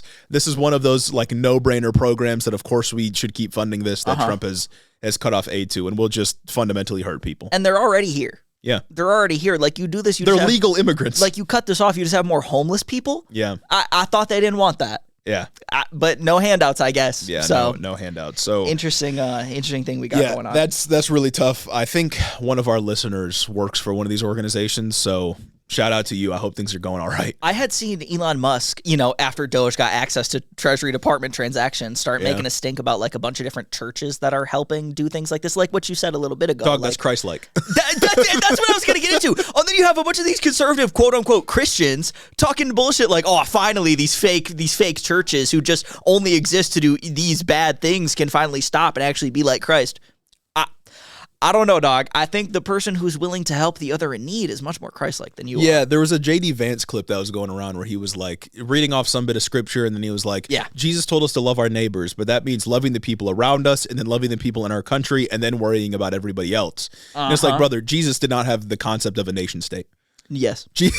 There were not nation states back then like there are today. And he used it to propose this idea that like, oh, you don't have to love the other people like as much as you love your family, meaning you don't really have to love them at all. Like, he tried to say that there's biblical justification for these like stratifications of how much you like somebody else, and that's cool. It's cool to treat others differently, basically. And on a Dan McKellen video, a goated guy there, I found this quote from the Bible, plainly said by Jesus in Luke 2:2, quote, "If you love those who love you, what credit is that to you? Even sinners love those who love them." I feel like that's kind of like, Yeah. Mm-hmm. Yeah. Yeah. I don't think Jesus would fuck with you hating immigrants just because they're not your family. Hot take. Hot take. Yeah. Was Jesus himself not a refugee? Yeah, of course. Again, like, we got to be careful because none of this is logical, you know? No, like, fascism not at isn't all. rational. It is not based in logic. All they do is use things like the Bible to advance their political program of hating minorities. And if they can use sort of cherry-picked, even misquoted Bible verses to justify hating immigrants, they're going to do it. And that's what J.D. Vance did. So fucking stupid, man. I hate motherfuckers. I do, too. That guy did, and his stupid fucking eyeliner he's got on sometimes. The congregation is missing someone. And that someone, dear listener, is you. The congregation awaits you over on our Discord. If you go into the description of this episode right now, there will be a link to join the Head in the Office Discord where you will find more than 1,000 like-minded individuals for you to interact with. And maybe most importantly, we'll be there. 1,000 members strong. It is a burgeoning community of hito heads. That's right. Ready to receive you into their arms. Make you a part of the community. Vest you as a hito head. Over on Discord, we have discussions. You can interact with other hito heads. And maybe, for some fun, we can do some community events. And we know that you want to be a part of that. Only available over on the official Head in the Office Discord. Now, the next thing we got to talk about is tariffs. Yeah. And I got to say, Donald Trump this week making a solid argument for 2 hito episodes each week. Yeah, because holy moly, so much happened. Like up until now, that's like a whole episode's worth of content. Yeah, and now we got more. I could have dove deeper into it. I could have been busting out more of the numbers, but like there's so much more to talk about. So much to talk about. The tariffs in of themselves, this is damn near a whole episode worth of content with the way you can dive into exactly how this is going to affect you, me, everyone listening, the average American consumer. Like and this shit just happened like 2 days ago, and it's set to go into effect, I think, on the 4th, Tuesday. I think. I thought it was already in effect yesterday. Well, he signed it, and I think the tariffs fully go into effect on Tuesday. Oh, interesting. I think that's going to be how it works. So this is like news from a like Friday throwaway press conference where he was basically like, yeah, tariffs are coming. Yeah, they're coming, and there's nothing you can do about it. So Wednesday listeners, let us know how much more expensive things are. Yeah. Sound off in the comments. And I'll let you guys know, too, once I'm there. But I'm not yet. I'm not yet. I'm going to live in bliss for now. This is Sunday, and I'm just going to be happy right now. Maybe I'll go buy a month's worth of groceries. Yeah. Maybe I'll start prepping. Trump just reconfirmed that he will be putting, or already has now put, a 25% tariff on all goods from Mexico and Canada. And that's on top of any pre-existing tariffs from various legislation or executive orders from the past. Insane. So that is an additional 25% on top of anything else. This is not targeted industry by industry to try and measure some effect. This is just blanket extra tariff. Mm-hmm. And also a 10% blanket tariff on China. I don't know why China gets a lower number.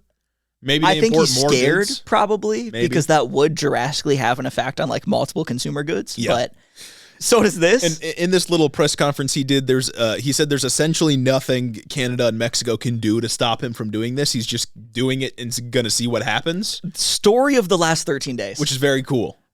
I think everything he's done just to see what happens has kind of backfired and worked out awfully. Yeah. For him and us as just people who live in this damn country. Mm-hmm. So that's pretty good. I like how he's also tried to get on and message about how this is to stop the fent problem. It's just fent, baby. Yeah. He says China, Mexico, and Canada are letting too much fent flowing through the border, so that's why they're getting tariffs.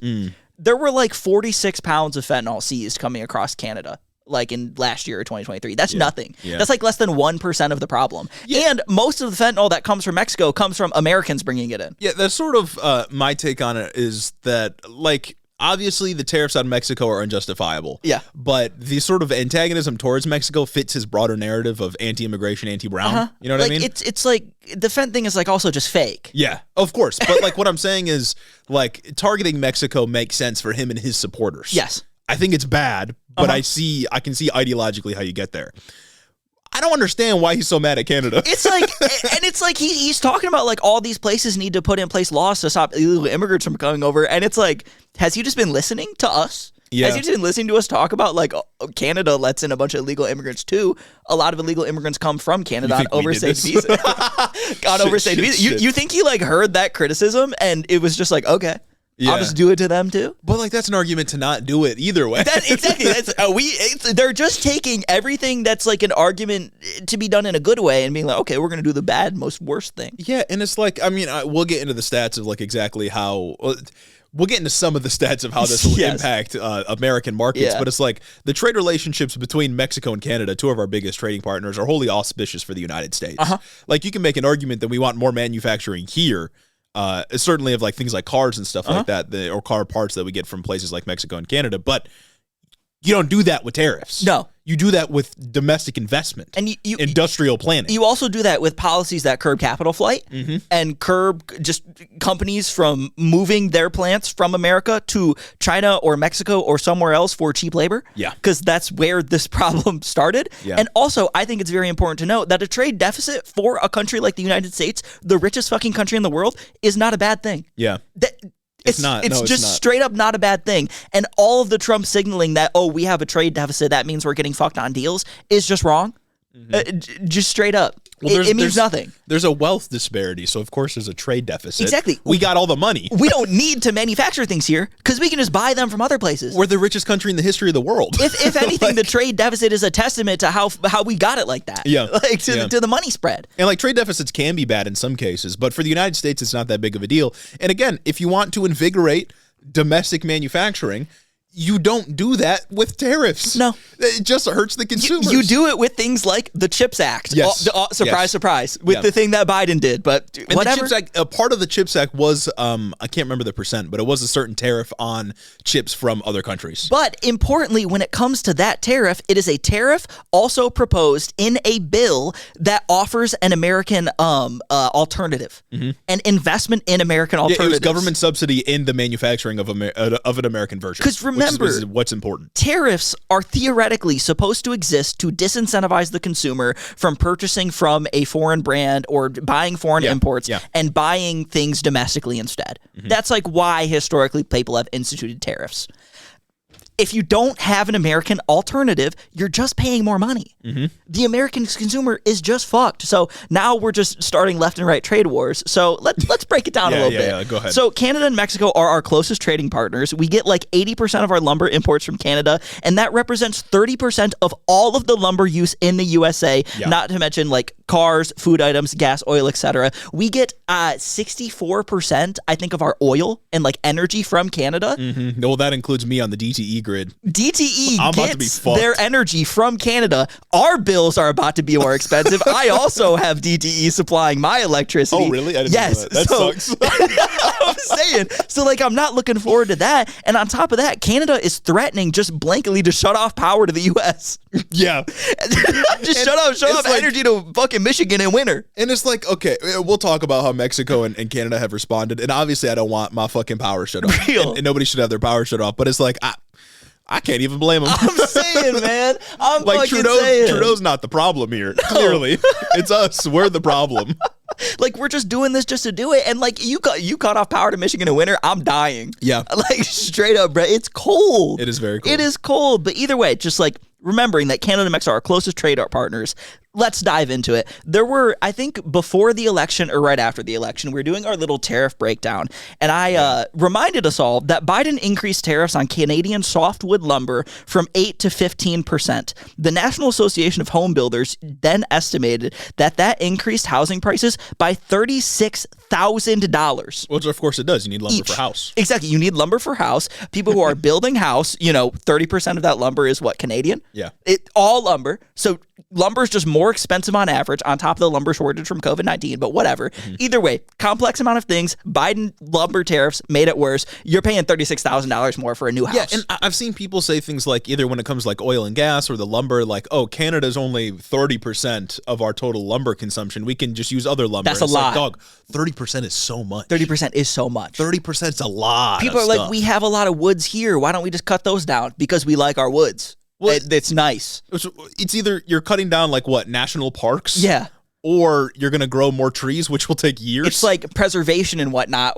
We don't have the time to just start growing trees here. Deforest the entire country? We don't have the time to have massive tree farms. Like that's not what we got. Like we'll let Canada fill that gap. Look at all those massive sequoia trees in California. Cut those down. And those aren't a wonder of the world. Yeah, that's like the benefit of globalism is you can have other countries that are willing to do that, and you can fulfill needs here by doing that rather than, fucking plundering your own natural resources. And like the basic neoliberal idea is that it's a sort of symbiotic thing. Which, right? It is. They do work that we are like too high skilled for, and then we pay them for it. They get wealthier, they develop industries, and we benefit. Of course, there's all kinds of exploitation latent in that relationship. Yeah. But that's the general idea. And Trump has no alternative to that. No. It's just make things worse for everyone. I don't even know why. I don't even know what he's trying to get out of Canada. He keeps talking about Canada becoming the 51st state. Like, you can't be serious about that. He's low-key going to save the Liberal Party. Yeah. Like, the Liberal Party's set up to get fucking clapped. He's low-key going to save them. Trudeau already resigned, and he's already doing work to get the Liberals to, like, step up against him for, like, a new PM to come in and be gas. Yeah. I don't understand, man. And they're not going to become the 51st state. Like, this is fake. Why are you doing this? Yeah. But either way, I digress. That was just an increase from 8% to 15% that resulted in $36,000 extra for a new house on average. With this tariff package being a broad 25% addition to softwood lumber, prices will increase a crazy amount. Oh, yeah.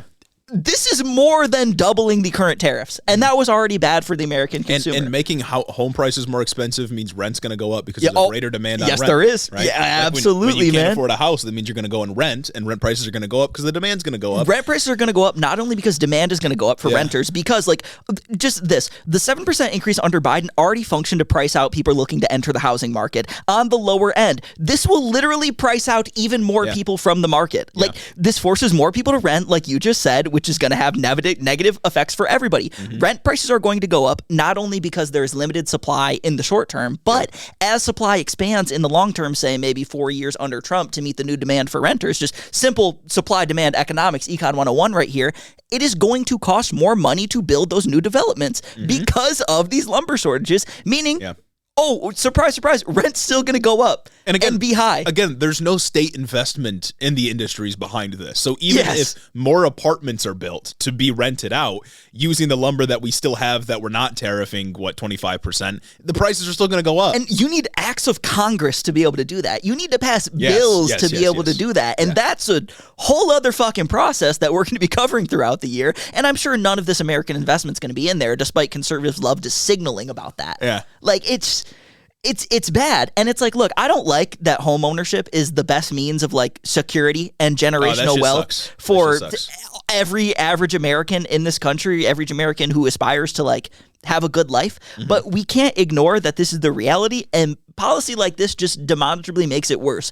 This is literally why the middle class is dying. Like, the middle class, being middle class, is somewhat predicated on home ownership. You need to be able to have a home to have that generational wealth. When you own a home, you're not just, like, throwing money away at rent. Like, there is a negative to renting, and that's you're throwing away equity that could be put in a home. Yeah. But the issue with housing prices being so high as they are right now, pre-Trump tariff, is that the down payment is what's pricing everyone out of the market. I can't afford that shit. Are you kidding? It's crazy, because you and me could afford to have a mortgage. What we can't afford is the down payment. Yeah. My cousin's got like a 1,500 square foot house, fucking unfinished basement too, so that's not even counted in the square footage, and he pays less than I do for rent. Oh, that's crazy, man. That's the life. That's what I'm saying. He pays less than I do for rent. I could pay that mortgage. I just can't pay the down payment. Now you're telling me down payments are getting more expensive? Now you're telling me houses are getting more expensive? I'm never going to be able to enter this market. You know, I was critical of Kamala Harris, but there was only one presidential candidate who offered to help with down payments for first-time home buyers. Down payment assistance. Like that's the kind of thing you got to do. And again, larger problem with home ownership being the only way to build wealth. Band-Aid on bullet wound. Yes. The major issue, we need to have broader social safety nets so people don't need to depend on the wealth that's found in their home ownership. But the point here is that it's making it harder without making anything better. Like, there's no solution here. There's no plan here. It is just firing a shotgun from the hip. This is literally just more expensive home prices. Yeah. And when I was doing my research on this, I thought it was interesting. I found a Heritage Foundation article arguing against the Biden increase in Canadian lumber tariffs. I bet they're keeping their fucking peeps shut. I bet Christopher Rufo is silencing all the people in the office who are like, hey, wait a minute, wouldn't this? Nope. Yeah. Nope. It's bad, man. So housing prices are going up. That was another huge thing this election as well. This is another Trump day one says he wants to lower housing prices, lower egg prices. That's just not fucking happening. It's not going to happen, yeah. Promises made, promises not kept. So that's another thing. Another pillar of just American culture that's going to be affected by these Trump tariffs is big beer. And you heard that right. Your beer is going to get more expensive. Your Republican father's beer is going to get more expensive. Trump is taking your beer away. Because of Trump, your beer will be more expensive. Yeah. Plain and simple, right? And this is because the United States imports 64% of its raw aluminum from Canada. That means it's going to get much more expensive to buy canned beer. Canned beer makes up 64% of total beer packaging, with glass bottles representing only 24% of packaging options. But Gage, what if I just switch my consumption from canned beer to a nice, cool glass of beer? Of course. That would be nice, but glass beer on average is more expensive than canned beer, meaning you're paying more for beer, whichever way you slice it. And there'd be a greater demand. Demand, and that's not even counting just imported beer. Yeah. Beer is going to be more expensive under Trump. People should be rioting about this. This is a pillar of American culture. If we had a real country, are you kidding me right now? If we had a real country, people would be pissed that there's not going to be any more cheap 30 racks of PBR. Yeah. Frats across the country would be switching and wishing they would have voted for Harris. Yeah, and I can already hear all the Trump heads saying, well, then why don't we just make aluminum here in this country? And it's like, there is no Trump plan to increase domestic production of aluminum cans. And that's interesting because I have, actual quotes demonstrating that. Like, on a serious note, when it comes to aluminum, which is required for a large variety of things other than beer cans, like, car and airplane parts, the United States can do nothing but force consumers to absorb the extra costs. Here's why. The Aluminum Association told NBC News that outside of the 64% of primary aluminum that we import from Canada, we import 90% of our scrap metal from either Canada or Mexico. That is 90% of the scrap metal used to make aluminum, something that's needed for damn near fucking anything metal in this country. Yeah.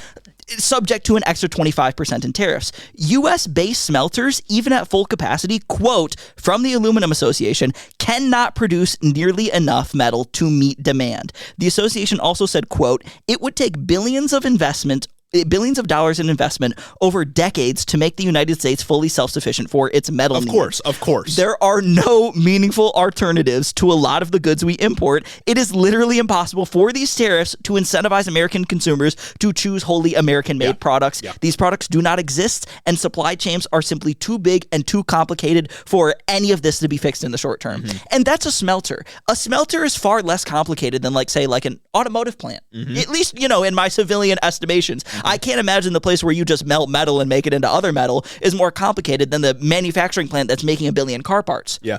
With the retaliation that we're seeing from Canada and Mexico, Canada at least announced a 25% retaliatory tariff on an export tariff or some shit. Tariffs on both ends, 25%. A lot of car parts are manufactured in Canada and Mexico, but for this example, just keep in mind Canada. That's going to be American car companies are going to be paying 25% when it goes to Canada and 25% when the part comes back to Canada. That happens multiple times throughout the manufacturing process. Cars are going to skyrocket. Car parts are going to skyrocket. Fix your cars now.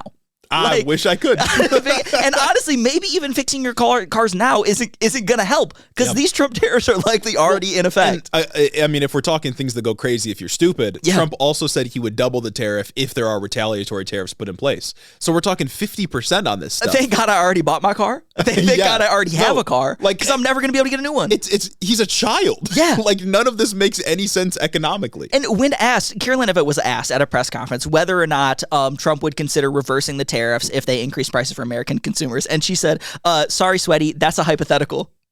That's a hypothetical. Trump is committed to lowering prices for Americans. It's only a hypothetical for a month, maybe. Exactly. And then she went on to say Trump did the tariffs, and that's what he promised to do. Promises made, promises kept. Trump promised to lower egg prices on day one. Trump promised to curb inflation on day one.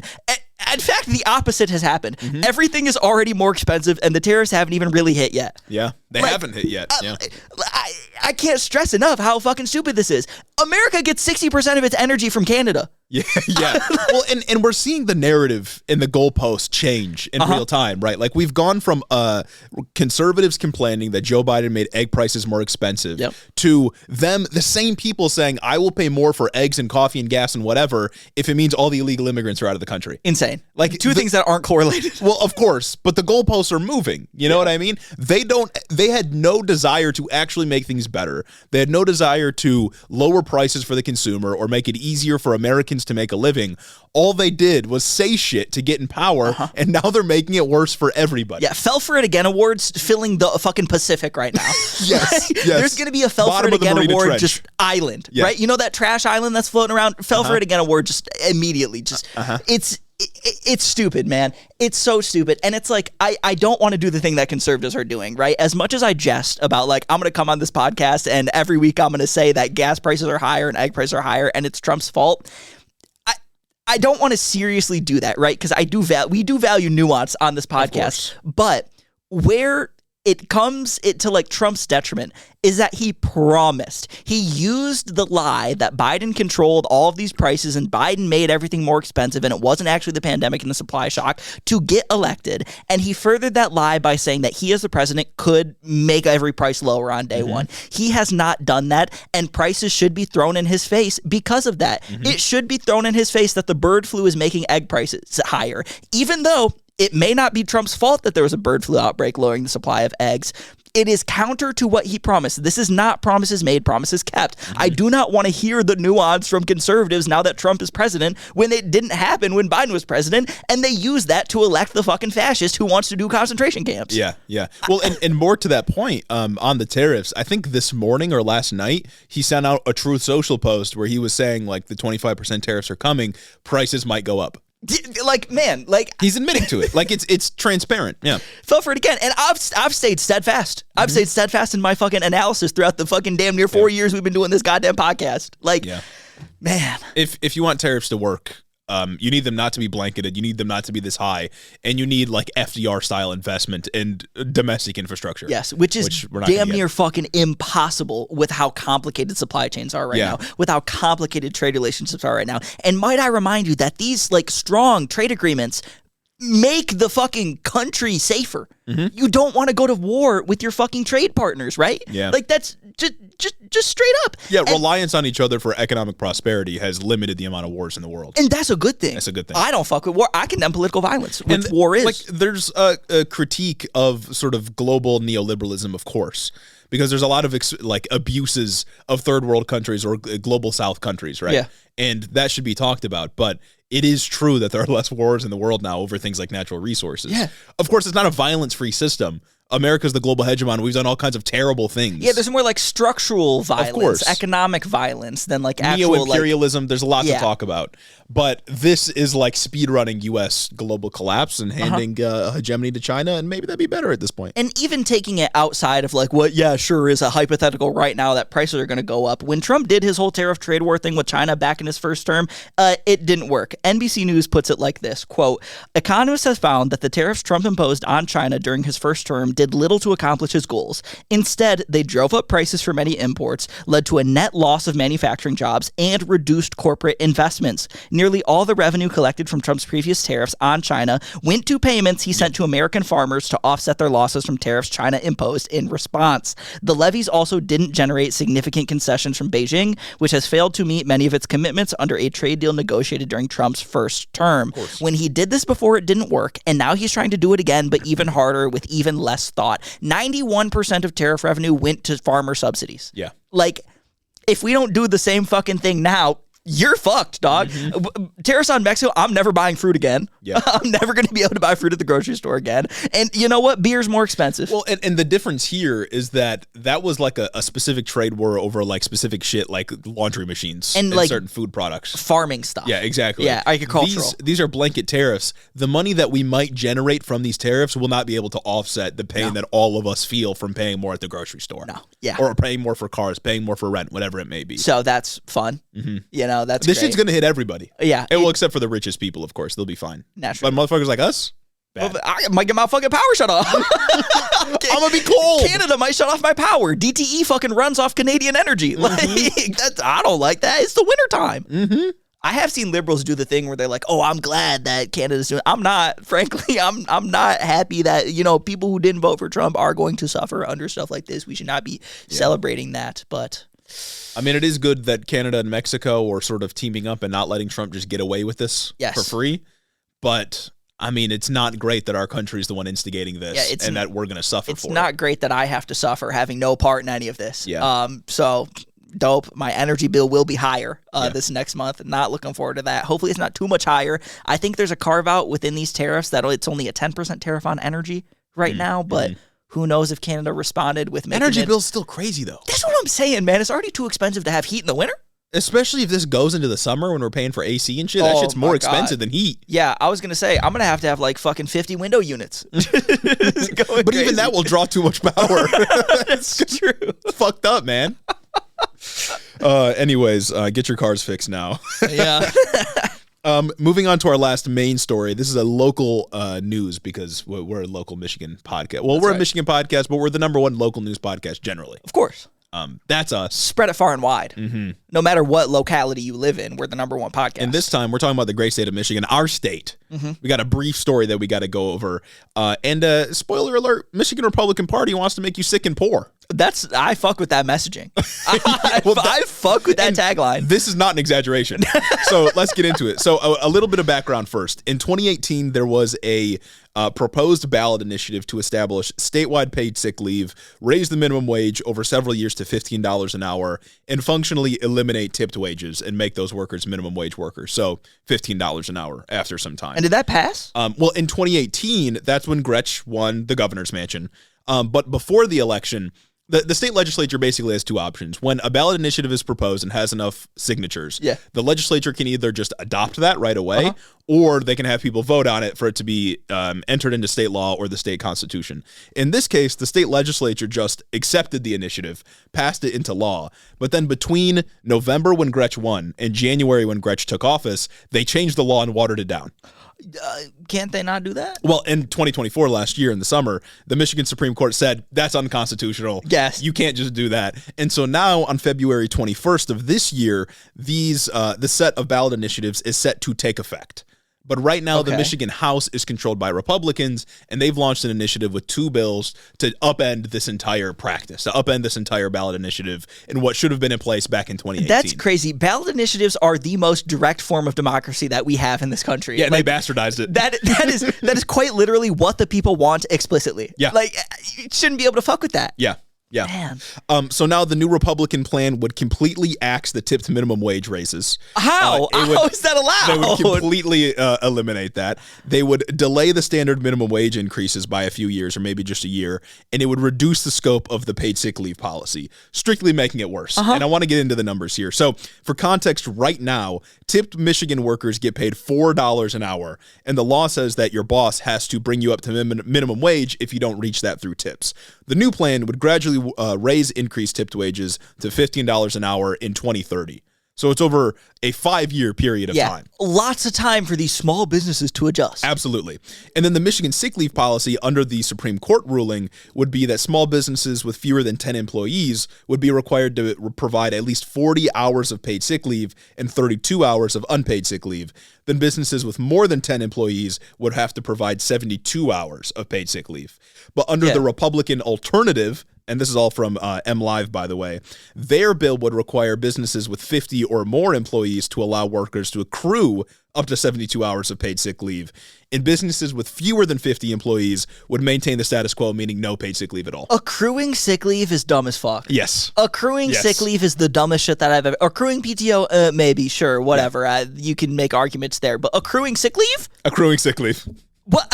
Why? Yeah, you'd have to accrue it. You're fucking sick. You'd have to accrue it. And if you work for a small business, they wouldn't be required to give you paid sick leave at all. And also, like 5 days of sick leave, which is what 40 hours is, that's not that much. No. That's really... You get strep throat, like, for 1 week, dog, you're fucked. 5 days out of the year, man. Like, really, I get sick more than 5 days out of the year. I'm saying, like, the place I work, low-key robust sick leave, I get a lot, and I haven't hit it, but I've had strep throat multiple times where, like, I'm out for the week. Yeah. Like, I'd be done for if this was me. And the thing here that I really want to mention is that the people that need state-mandated sick leave the most are those that work for businesses that don't give it to them. Yeah, it's our most vulnerable. Yeah. Like, it's the people that are already being absolutely fucking siphoned for all that their labor is worth by businesses that do not value them. Yeah. Same thing with, like, tipped workers a lot of the time, too. Like, tipped worker minimum wage should not be that much lower. $4 an hour? $4 is crazy, dog. Yeah.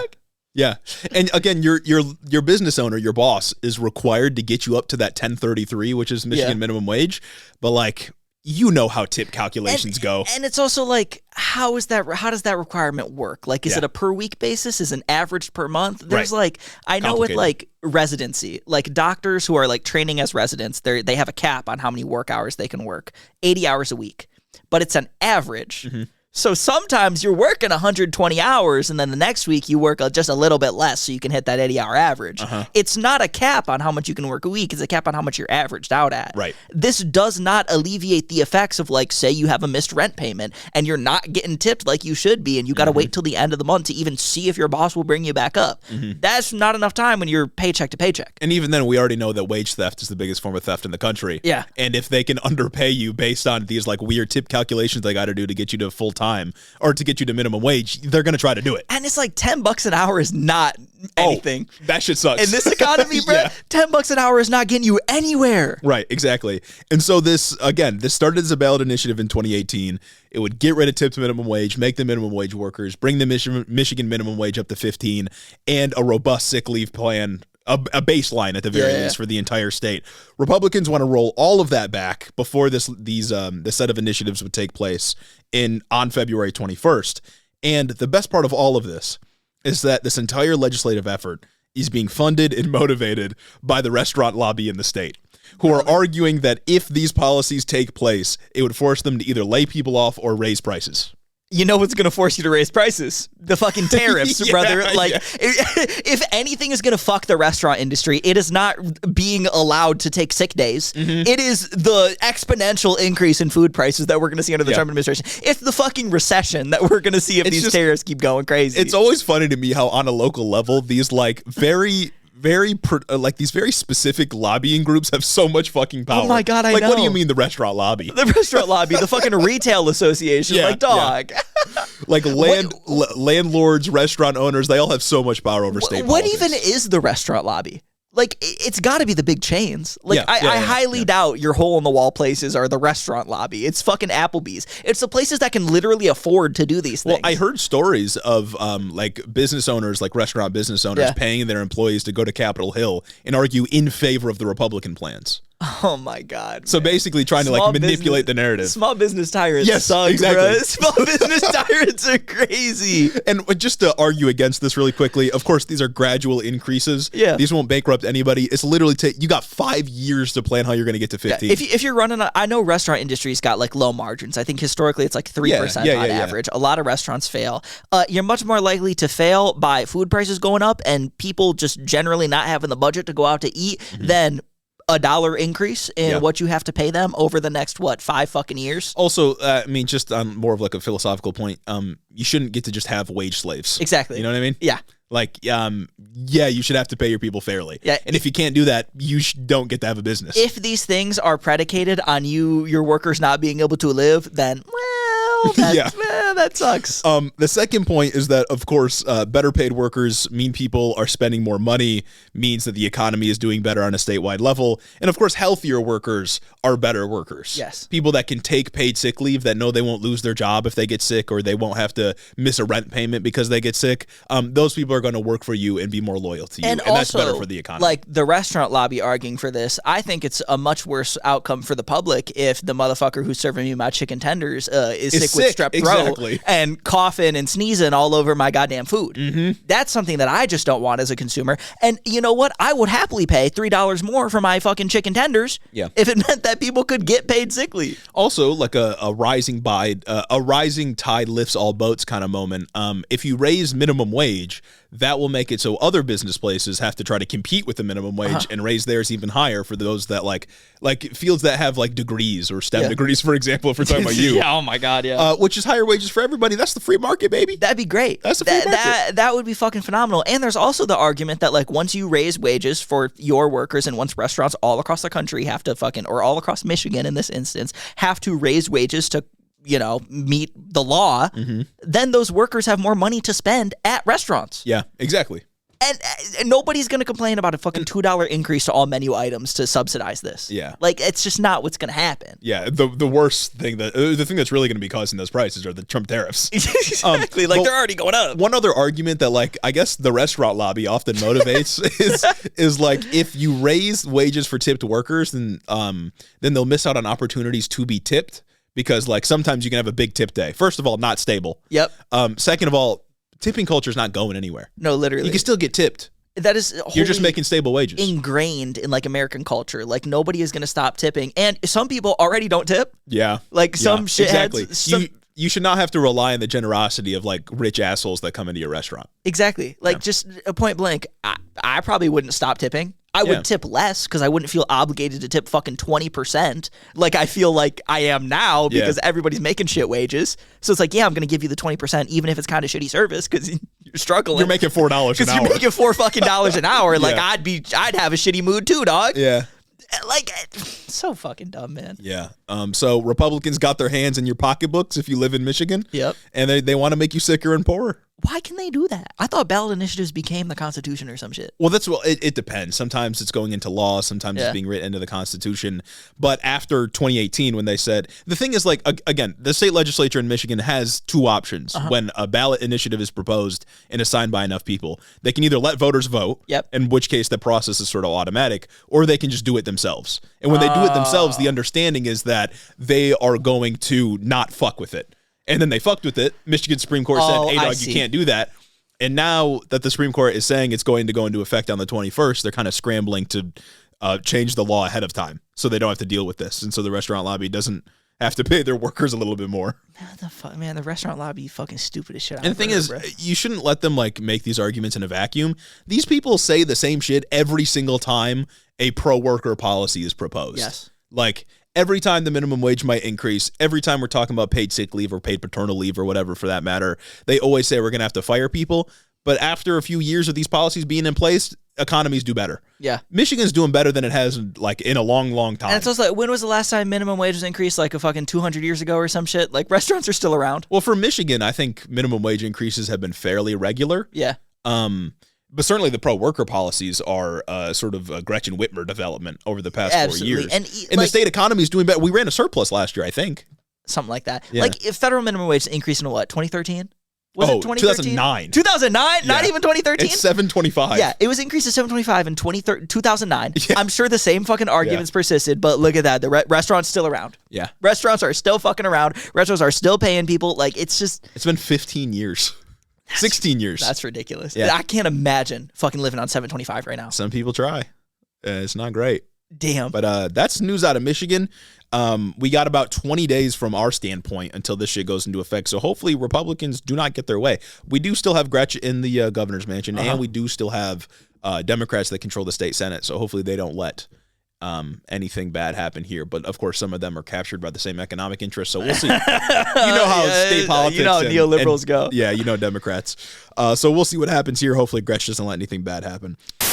This episode of Head in the Office is brought to you by Ground News. Breaking news can often involve a whirlwind of misinformation, and if you want to get to the heart of a story quickly, our friends over at Ground News can help. Ground News is a resource you can get on your phone or your computer that collects headlines and stories from around the world and puts them in one place to allow you to compare coverage, check political biases, and see how each publication is funded. Using Ground News, you can see who's reporting on each story, what their political leanings are, and you can even see news that is going unreported by the right or the left. Ground News offers you an individual breakdown of the content that you've consumed so that you can be aware of your own media diet. Overall, it is a great tool to help understand how narratives are emerging on both sides of the political spectrum in real time. If you want to help out the show, which we know you want to do, and get a discount on Ground News, go to check.ground.news/headintheoffice for 40% off. Link is also in the description. Their Vantage plan offers all the features we referenced and more. Special thanks to Ground News for sponsoring this podcast. Now back to the show. We do got some extras to end the show, though. Yes, we do. You know, the stories that, like, just were there that we didn't necessarily have the time to get to or weren't worthy of a whole segment. Yeah. The first one, though, is something we predicted last episode when we ranted about AI. Crazy clairvoyance. What we were saying days before this happened, that AI is just a bubble and it's going to burst because it's not producing any real value. And then, in the face of a very cheap, open-source Chinese alternative, the U.S. AI market fucking crashed. Tech stocks down $1 billion. Yeah. Nvidia stock, I think, went down, and it's like China really. We have trillions of dollars invested in AI or some shit like that. I think billions, if not trillions. It's a stupid amount. We have we have an amount that I can't personally comprehend. Trump just announced $500 billion for American AI. We have trillions of dollars or $1 trillion invested in like fucking AI right now that does nothing and writes shitty essays that you can tell are written by AI. Yeah, and that you can't turn off on Google search now. And China releases an AI for like $5, and then they made for like that they made in a cave with a box of scraps. Yeah, and it's open source. And it's open source. Yeah. You can play around with it however you want. And the market crashes incredibly fickle. I mean, it won't tell you what happened at Tiananmen Square, but that's besides the point. You know what I mean? Exactly. Like, the problem is, like, if you're going to AI for accurate information already, you're already lost. Yeah. Like, if you're going to AI as a Google search engine, you deserve to be misled. Even like the AI report that Google puts out is wrong half the time. Yeah. It can't even read its own fucking articles, man. It's stupid. But yeah, AI sucks in short.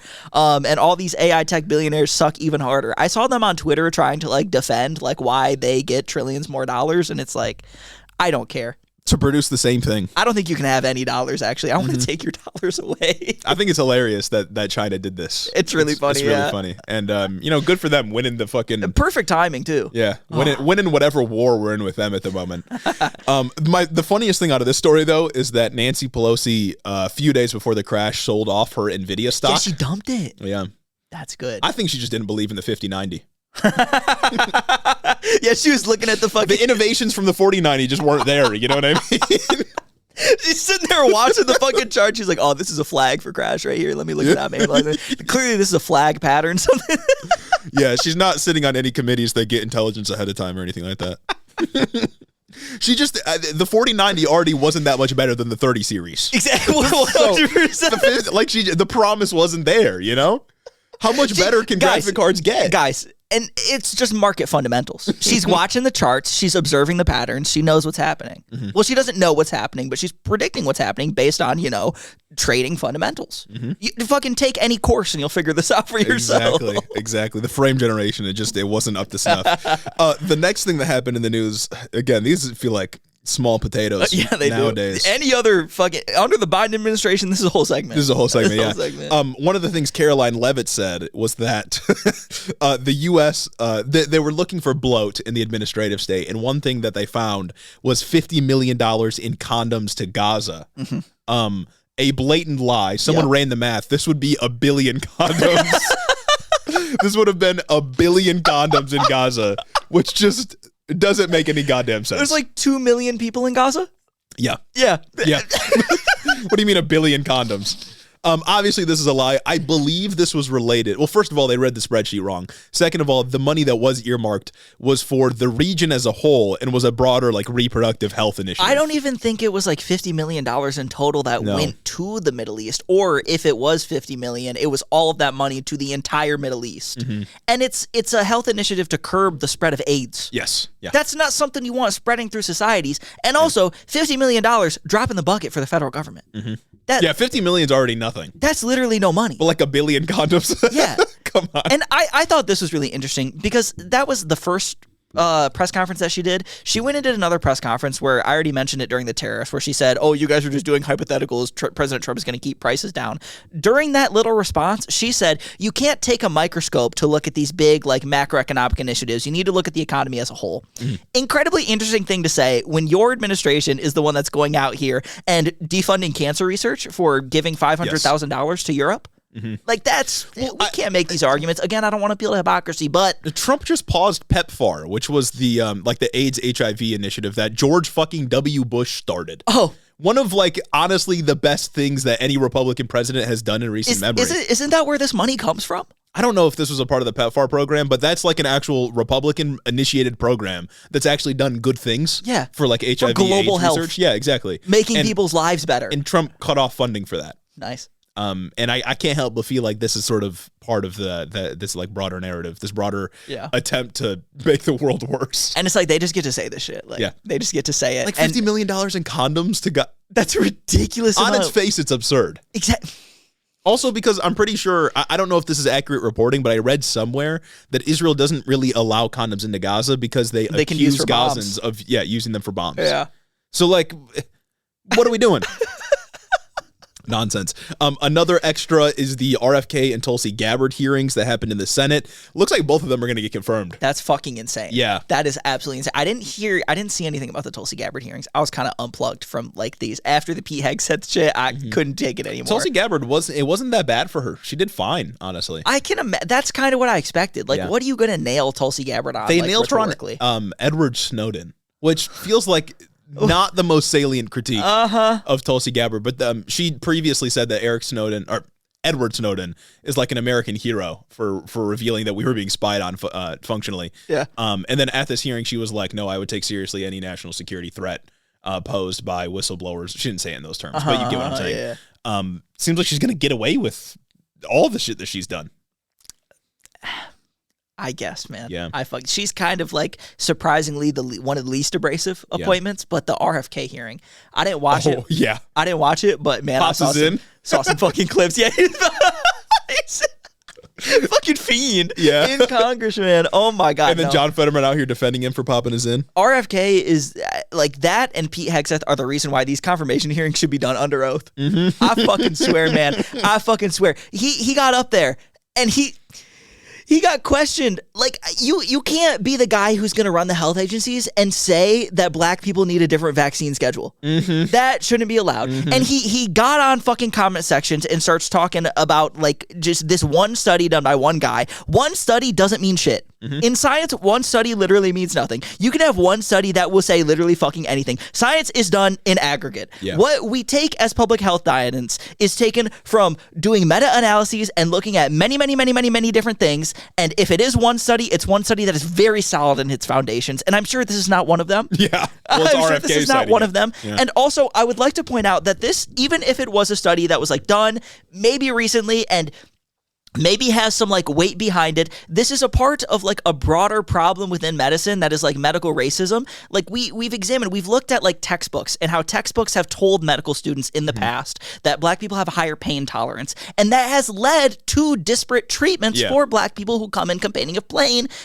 of pain, because then like white practitioners, white doctors are liable to say they are lying, they are doing opioid seeking behavior, or they just don't need it, they're over exaggerating because their textbooks told them this is kind of in the same line, especially when you argue that, black people were large, better immune system. It's I don't know, man. It's very much just bad. Yeah. We shouldn't be doing stuff like that. Yeah. He got caught in a web of lies. There was one point where I think he made the claim that he was like, that he's not, he kept saying he's not anti-vaccine, which of course he is. But he said, like, I've been vaccinated, all my kids have been vaccinated. And then, of course, there's a clip of him floating around where he said on what's his fucking Lex Friedman's podcast. Was it on Lex Friedman's podcast? I think it was on Friedman's podcast, right? At one point he said if he could go back in time and stop his kids from getting the vaccines, he would. Huh. Maybe that's not the quote I'm thinking of. I think he was also on Friedman in like 2023 and said some shit like, oh no, vaccines are on Friedman's podcast, I think he said there is no such thing as a safe and effective vaccine. Oh, well, there you go. There two quotes directly attributed to him. And I think he'll probably end up getting confirmed. Yeah, that's great. I saw Bernie grill him, though. That was kind of cool. He used to be on this like nonprofit, anti-vax nonprofit that he started, and they sell onesies that say unvaxxed and unafraid. That's insane. Yeah. More likely to die is what it should say. I'd frankly be very afraid if I was like, say, like 12 years old and I found out my parents didn't vax me. Oh, I'd be terrified. I wouldn't want to go outside. Yeah. I'm like, what? And then RFK tried to get Bernie on getting like what? During his 2020 campaign, like $2 million from the healthcare industry, quote unquote. Yeah. But it was $2 million raised from people that work in the healthcare industry, because when you donate money to campaigns, you mark where you work so that can be categorized. Interesting. Bernie, of course, did not take PAC or corporate money, but you know. Bernie went out to question him about the unvaxxed unafraid onesies, and he's like, you sold these on the website, you were affiliated with this, like, do you what is it, like, not regret doing this, but would you advocate to have him taken down? Yes, something along those lines, and he just wouldn't answer the fucking question. Yeah. And he's like, actually, I resigned from that, and Bernie's like, 3 months ago, so you very much are a part of this. Man. Oh, also Kash Patel had his confirmation hearing. I didn't get to see a lot of that one, but it was just him lying. Oh, nice. Him acting like, I'm not going to hang podcasters. Yeah, no, it's literally like him basically like, I've never said that. I've never even heard that. I'd never say that. I'm a good American. You should have to be under oath for these hearings. Yeah. Like, I don't understand why you aren't. I feel like it's a very important position, a very important thing. Same thing with Supreme Court confirmation. Mm-hmm. Brett Kavanaugh should not have been out there doing all this shit. Should be in jail for perjury. Yeah. Man. That's crazy. It's bad. Another great piece of news that came out, I think Saturday, but went into effect Friday. Friday, January 31st by 5 p.m., an executive order went out on the first day, but it was made effective on Friday, that you have to take pronouns out of your email signature if you're a federal employee. Mm-hmm. why the fuck are we wasting time on this? It's not going to lower the price of eggs. Not going to lower my egg prices. And it's just dumb. Yeah. Like, it's just dumb. Even outside of, like, the obvious attack on, like, trans identity and just LGBTQ stuff, some people have gender-neutral names. Yeah. How do I know if I'm talking to a girl Alex or a guy Alex? It's just the kind of like stupid soy shit we got to deal with for the next 4 years. Like this shit was either written by Elon Musk or JD Vance. Like this is snowflake behavior. Yeah, this is stupid. It's dumb as fuck. You should be shamed for even thinking about this. Like how many times do you look at somebody's email signature once? Yeah. And that's it. You never look at it again. You look at it the first time you get an email from them and you're like, "Oh, okay." And that's it. And it's like I expected the like anti-DEI stuff, especially in terms of federal hiring and shit like that. But ordering people to take pronouns out of their email signature? What does this do? Nothing. It doesn't make the government more effective. Nothing. Doesn't lower prices for anybody. Doesn't make the government better in any way. This is just, it's nonsense.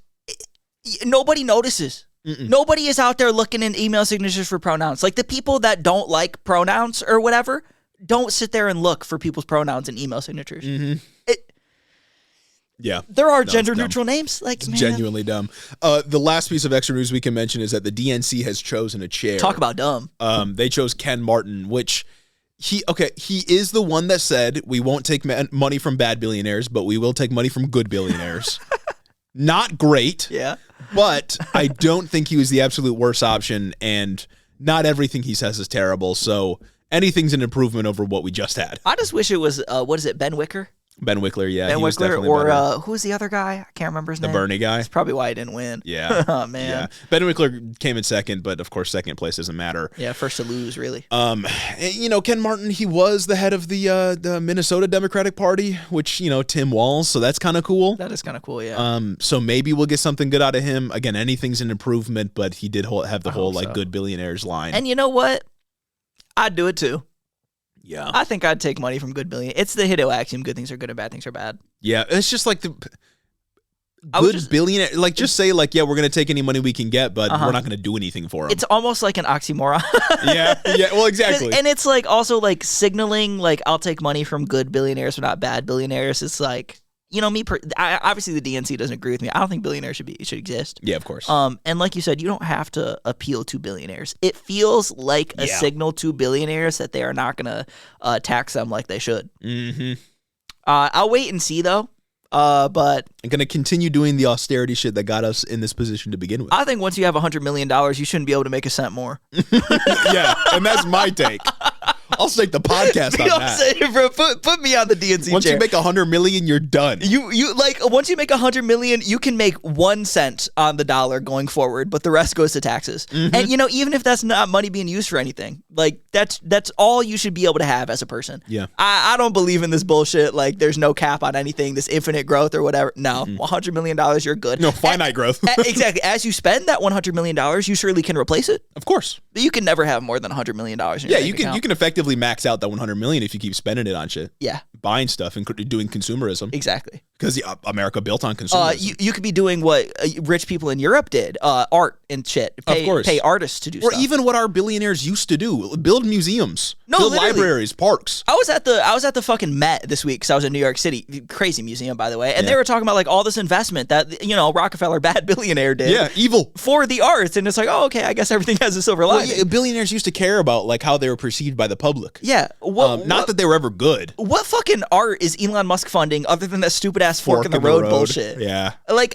Elon Musk, $250 billion or some shit like that. Actually, didn't he like double? I think he's a $400 billion. Elon Musk, more money than God. Mm-hmm.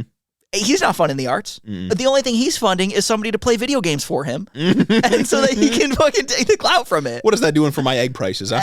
What is that doing? What is that doing for American culture? That's not doing anything for culture, to advance culture. It's fund the struggling artists. Exactly. That's what billionaires should be doing. Billionaires don't even build museums anymore, man. I know. Yeah, no, I think you max out at $100 million is a pretty good policy. I think so too. And you can, like if you spend $1 million of that, you can build back up to $100 million. Yeah. I got no problem with that. Exactly. You want to buy something that's like $500 million, put it on a payment plan like everybody else. You know what? If you hit $100 million, we can say you win. You can even get a tax-funded trophy saying you won capitalism. Yes. Shit, $1 million. You can have a solid gold trophy. Yeah. Pay for it with your the tax dollars that you put in by making more money. Like, and then the rest of that goes to healthcare. You don't need more than $100 million, dog. And if you want to buy something that costs $200 million, put it on a payment plan. Just like I have to put, just like I have to PayPal pay in 4 for some of the things that I want. Yep. And that's a fucking American way, man. Yeah. Yeah. Woo. Well, I think that brings us to the end of this episode. Yeah. I'm sure there will be plenty to talk about in between Sunday and Monday, or Sunday and Wednesday. Let us know what we miss when this episode comes out on Wednesday. Let me know if we're in a recession by Wednesday. Let us know if you can afford beer. Let me know if my power got shut off. The power gets shut off. I guess we won't be podcasting next week because that's true. We might have to relocate. Go to like a public library or something if they still have power. Find somewhere. Podcasting live from the fucking Detroit Public Library. You think we'll still have like cellular? Yeah, probably. We could probably do it then, right? We're about to have to learn a lot about like power grids and stuff. We might be cold. We might have to podcast in codes.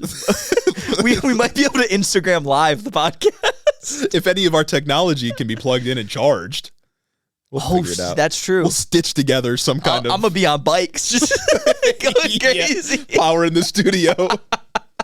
Man, if we get to next week, then we'll see you guys next week. But before we leave, of course, we got to thank our patrons. We got to give a special thanks to the loyal students at Hiddo University. That's coming here to just earn their degree, coming to lecture every week, get the Sunday sermon, and that, hopefully evangelize about what our teachings are and what we're saying here. This diploma, this degree will be worth its weight in gold once the Department of Education crumbles. Absolutely. You just keep in mind, once the Department of Education crumbles and once they get rid of accreditation like they've said they want to do, you've got a real degree. This is worth just as much as my biochemistry is now. It's true. Like that's big. This is big news. So I got to give a special thanks to those of you that are on the Dean's list. Yeah. And that special thanks goes out to Caden Kraut, Lord Tal the Radiant, Chris the Postman, Christy Beck, Dylan B., Andrew Harris, Mike Chaplinsky, Omar Zuno, Clayton LaFed, Mark Yeager, Caleb Joy, Rich Toro, Tari, Gavin Mayer Maldonado, Hunter W., Fergalaki, Max Vezquez, Jacob Routers, Colin Mooberry, Fixer Punk, Jim Egbers, Jeff Muzzy, Big Burrito, Cincy Alex, Joe Stenstrom, Adrian Sandoval, Chloe Sam 601, Colleen Cutsford, Yuck, Jennifer DeVoe, Big Bird, Titty, Crawfish, and Bennett Bennington III, Alexia Benanti, Nietzsche, Big Booty Beatdown, Sam Maloney, Two-Headed Boy, Ben Shapiro's boyfriend, Ted Cruz's boy toy, Dictator Jace, Luke O'Shea, Cucker Tarleson, Danielle Jackson, The Word of Microsoft, Jennifer Science, Aaron and His Gundam Gundams, Darth Father, Tailored for Content, Corey Chambers, Ellie N, Devin Hatchard, Retro Mondo, Emma the Doot Slayer, Veronica aka V, Raxon, Ass Smith, The Grotler, Flower Clown, Beetlebugs, Murder in a Trench Coat, Lonnie Rogers, Slavic and Sapphic, Casey Lynn Kelly, Snake Eyes, and Hope of Giants, AK Gon, Zach Lantian, Info Russell, Austin Greif, Marcus Corbett, Taylor Roper, Taylor Rensock, Cammy, Tylen Freeland, Steak Daddy, Tay, Isaac Hodges, Madeline C., Kayla Lowe, Anna Valenic, KCC, Say Yes to Wes, August, Particular Pikmin, Sir Capilot, Jeff Signs, Howard the Duck, Brennan is Egg, JR, Drew Batchilder, Froggy Gumdrop, Jackie Boy, Shameless, Coherent Babbles, Sasha, MJ is Sharp, Michaela Muncie, The Wallace 3000, Jared Finch, Tactical Snowflake, Son of Ander, Vanilla Bryce, Chris T, Kishan Lala, Amanda R, Hanky Panky, Tyler J, Damian Blues, Ashley White, Particulon, Memfrez, Lauren, Unchrestmatic Boar, Sasquatch, Rhonda Stiletto, Midwest Marxist, Joe the Mailman, Gary from West Michigan, Shawnee GG, Juniper Not Jupiter, Stacked Crabs, I Crowley, Urban Peach, Lord of Forlorn, Holt Forsyth, Kevin Kisaya, Schnoodle, Booty Snakes, Erica, Krusty Krab, Do Fairy, Chelceratops, Austin Lima, Lane Waltz, Azim Fida Hussein, Gorgeous Girl Mukes, Brooklyn G, Noverk the Dastardly, Goldthorn, Addie Book, Merlin, John from Houston, Anaya, Ian C, Cryo Bongi, That Art Dork, Sergeant Pookie, Connor Nix, Jordan T, Hoodie, Kim Kitsuragi, Rose Grimm, Kristen, Jamie the Young Extremist, Jack the Heathen, Archer W, Evan Mingo, AJ Torres, Elo Nico, Jake Hall, Seth Schmidt, Daniel Stock, Dub Fub, Noah Sajas, Majawat, and my mom. Thank you all so much for supporting the show on Patreon. If your name should be on there, because I know we got some new patrons, yes, let us know. We'll add it to the list. Please. And if you want your name to be on there, you know what to do. Patreon.com/HideInTheOffice. You absolutely know where to go. And if a recession hits next week, make sure to just check to make sure Patreon is still subscribed. Yeah. You know what I mean? Exactly. We got bills to pay too. How else are you going gonna make sure you're up to date with the news. Yeah, exactly. Well, podcast prices aren't increasing. Exactly. We're actually, me and Jeremy, we're standing against the Trump tariffs by not increasing prices. Mm-hmm. That should be worth something to you guys. Exactly. It's like how people are flocking to support Costco because they said they're gonna do DEI still. Yeah. You guys should flock to support us because we're keeping prices the same. Think of how bad inflation was over the pandemic. Yep. And how bad inflation will be given these tariffs. Yep. We haven't budged prices once. Nope. And we never will. Nope. We stand against that. That's right. And so for that reason, we should be rewarded. Thanks for listening, everyone. Have a great week.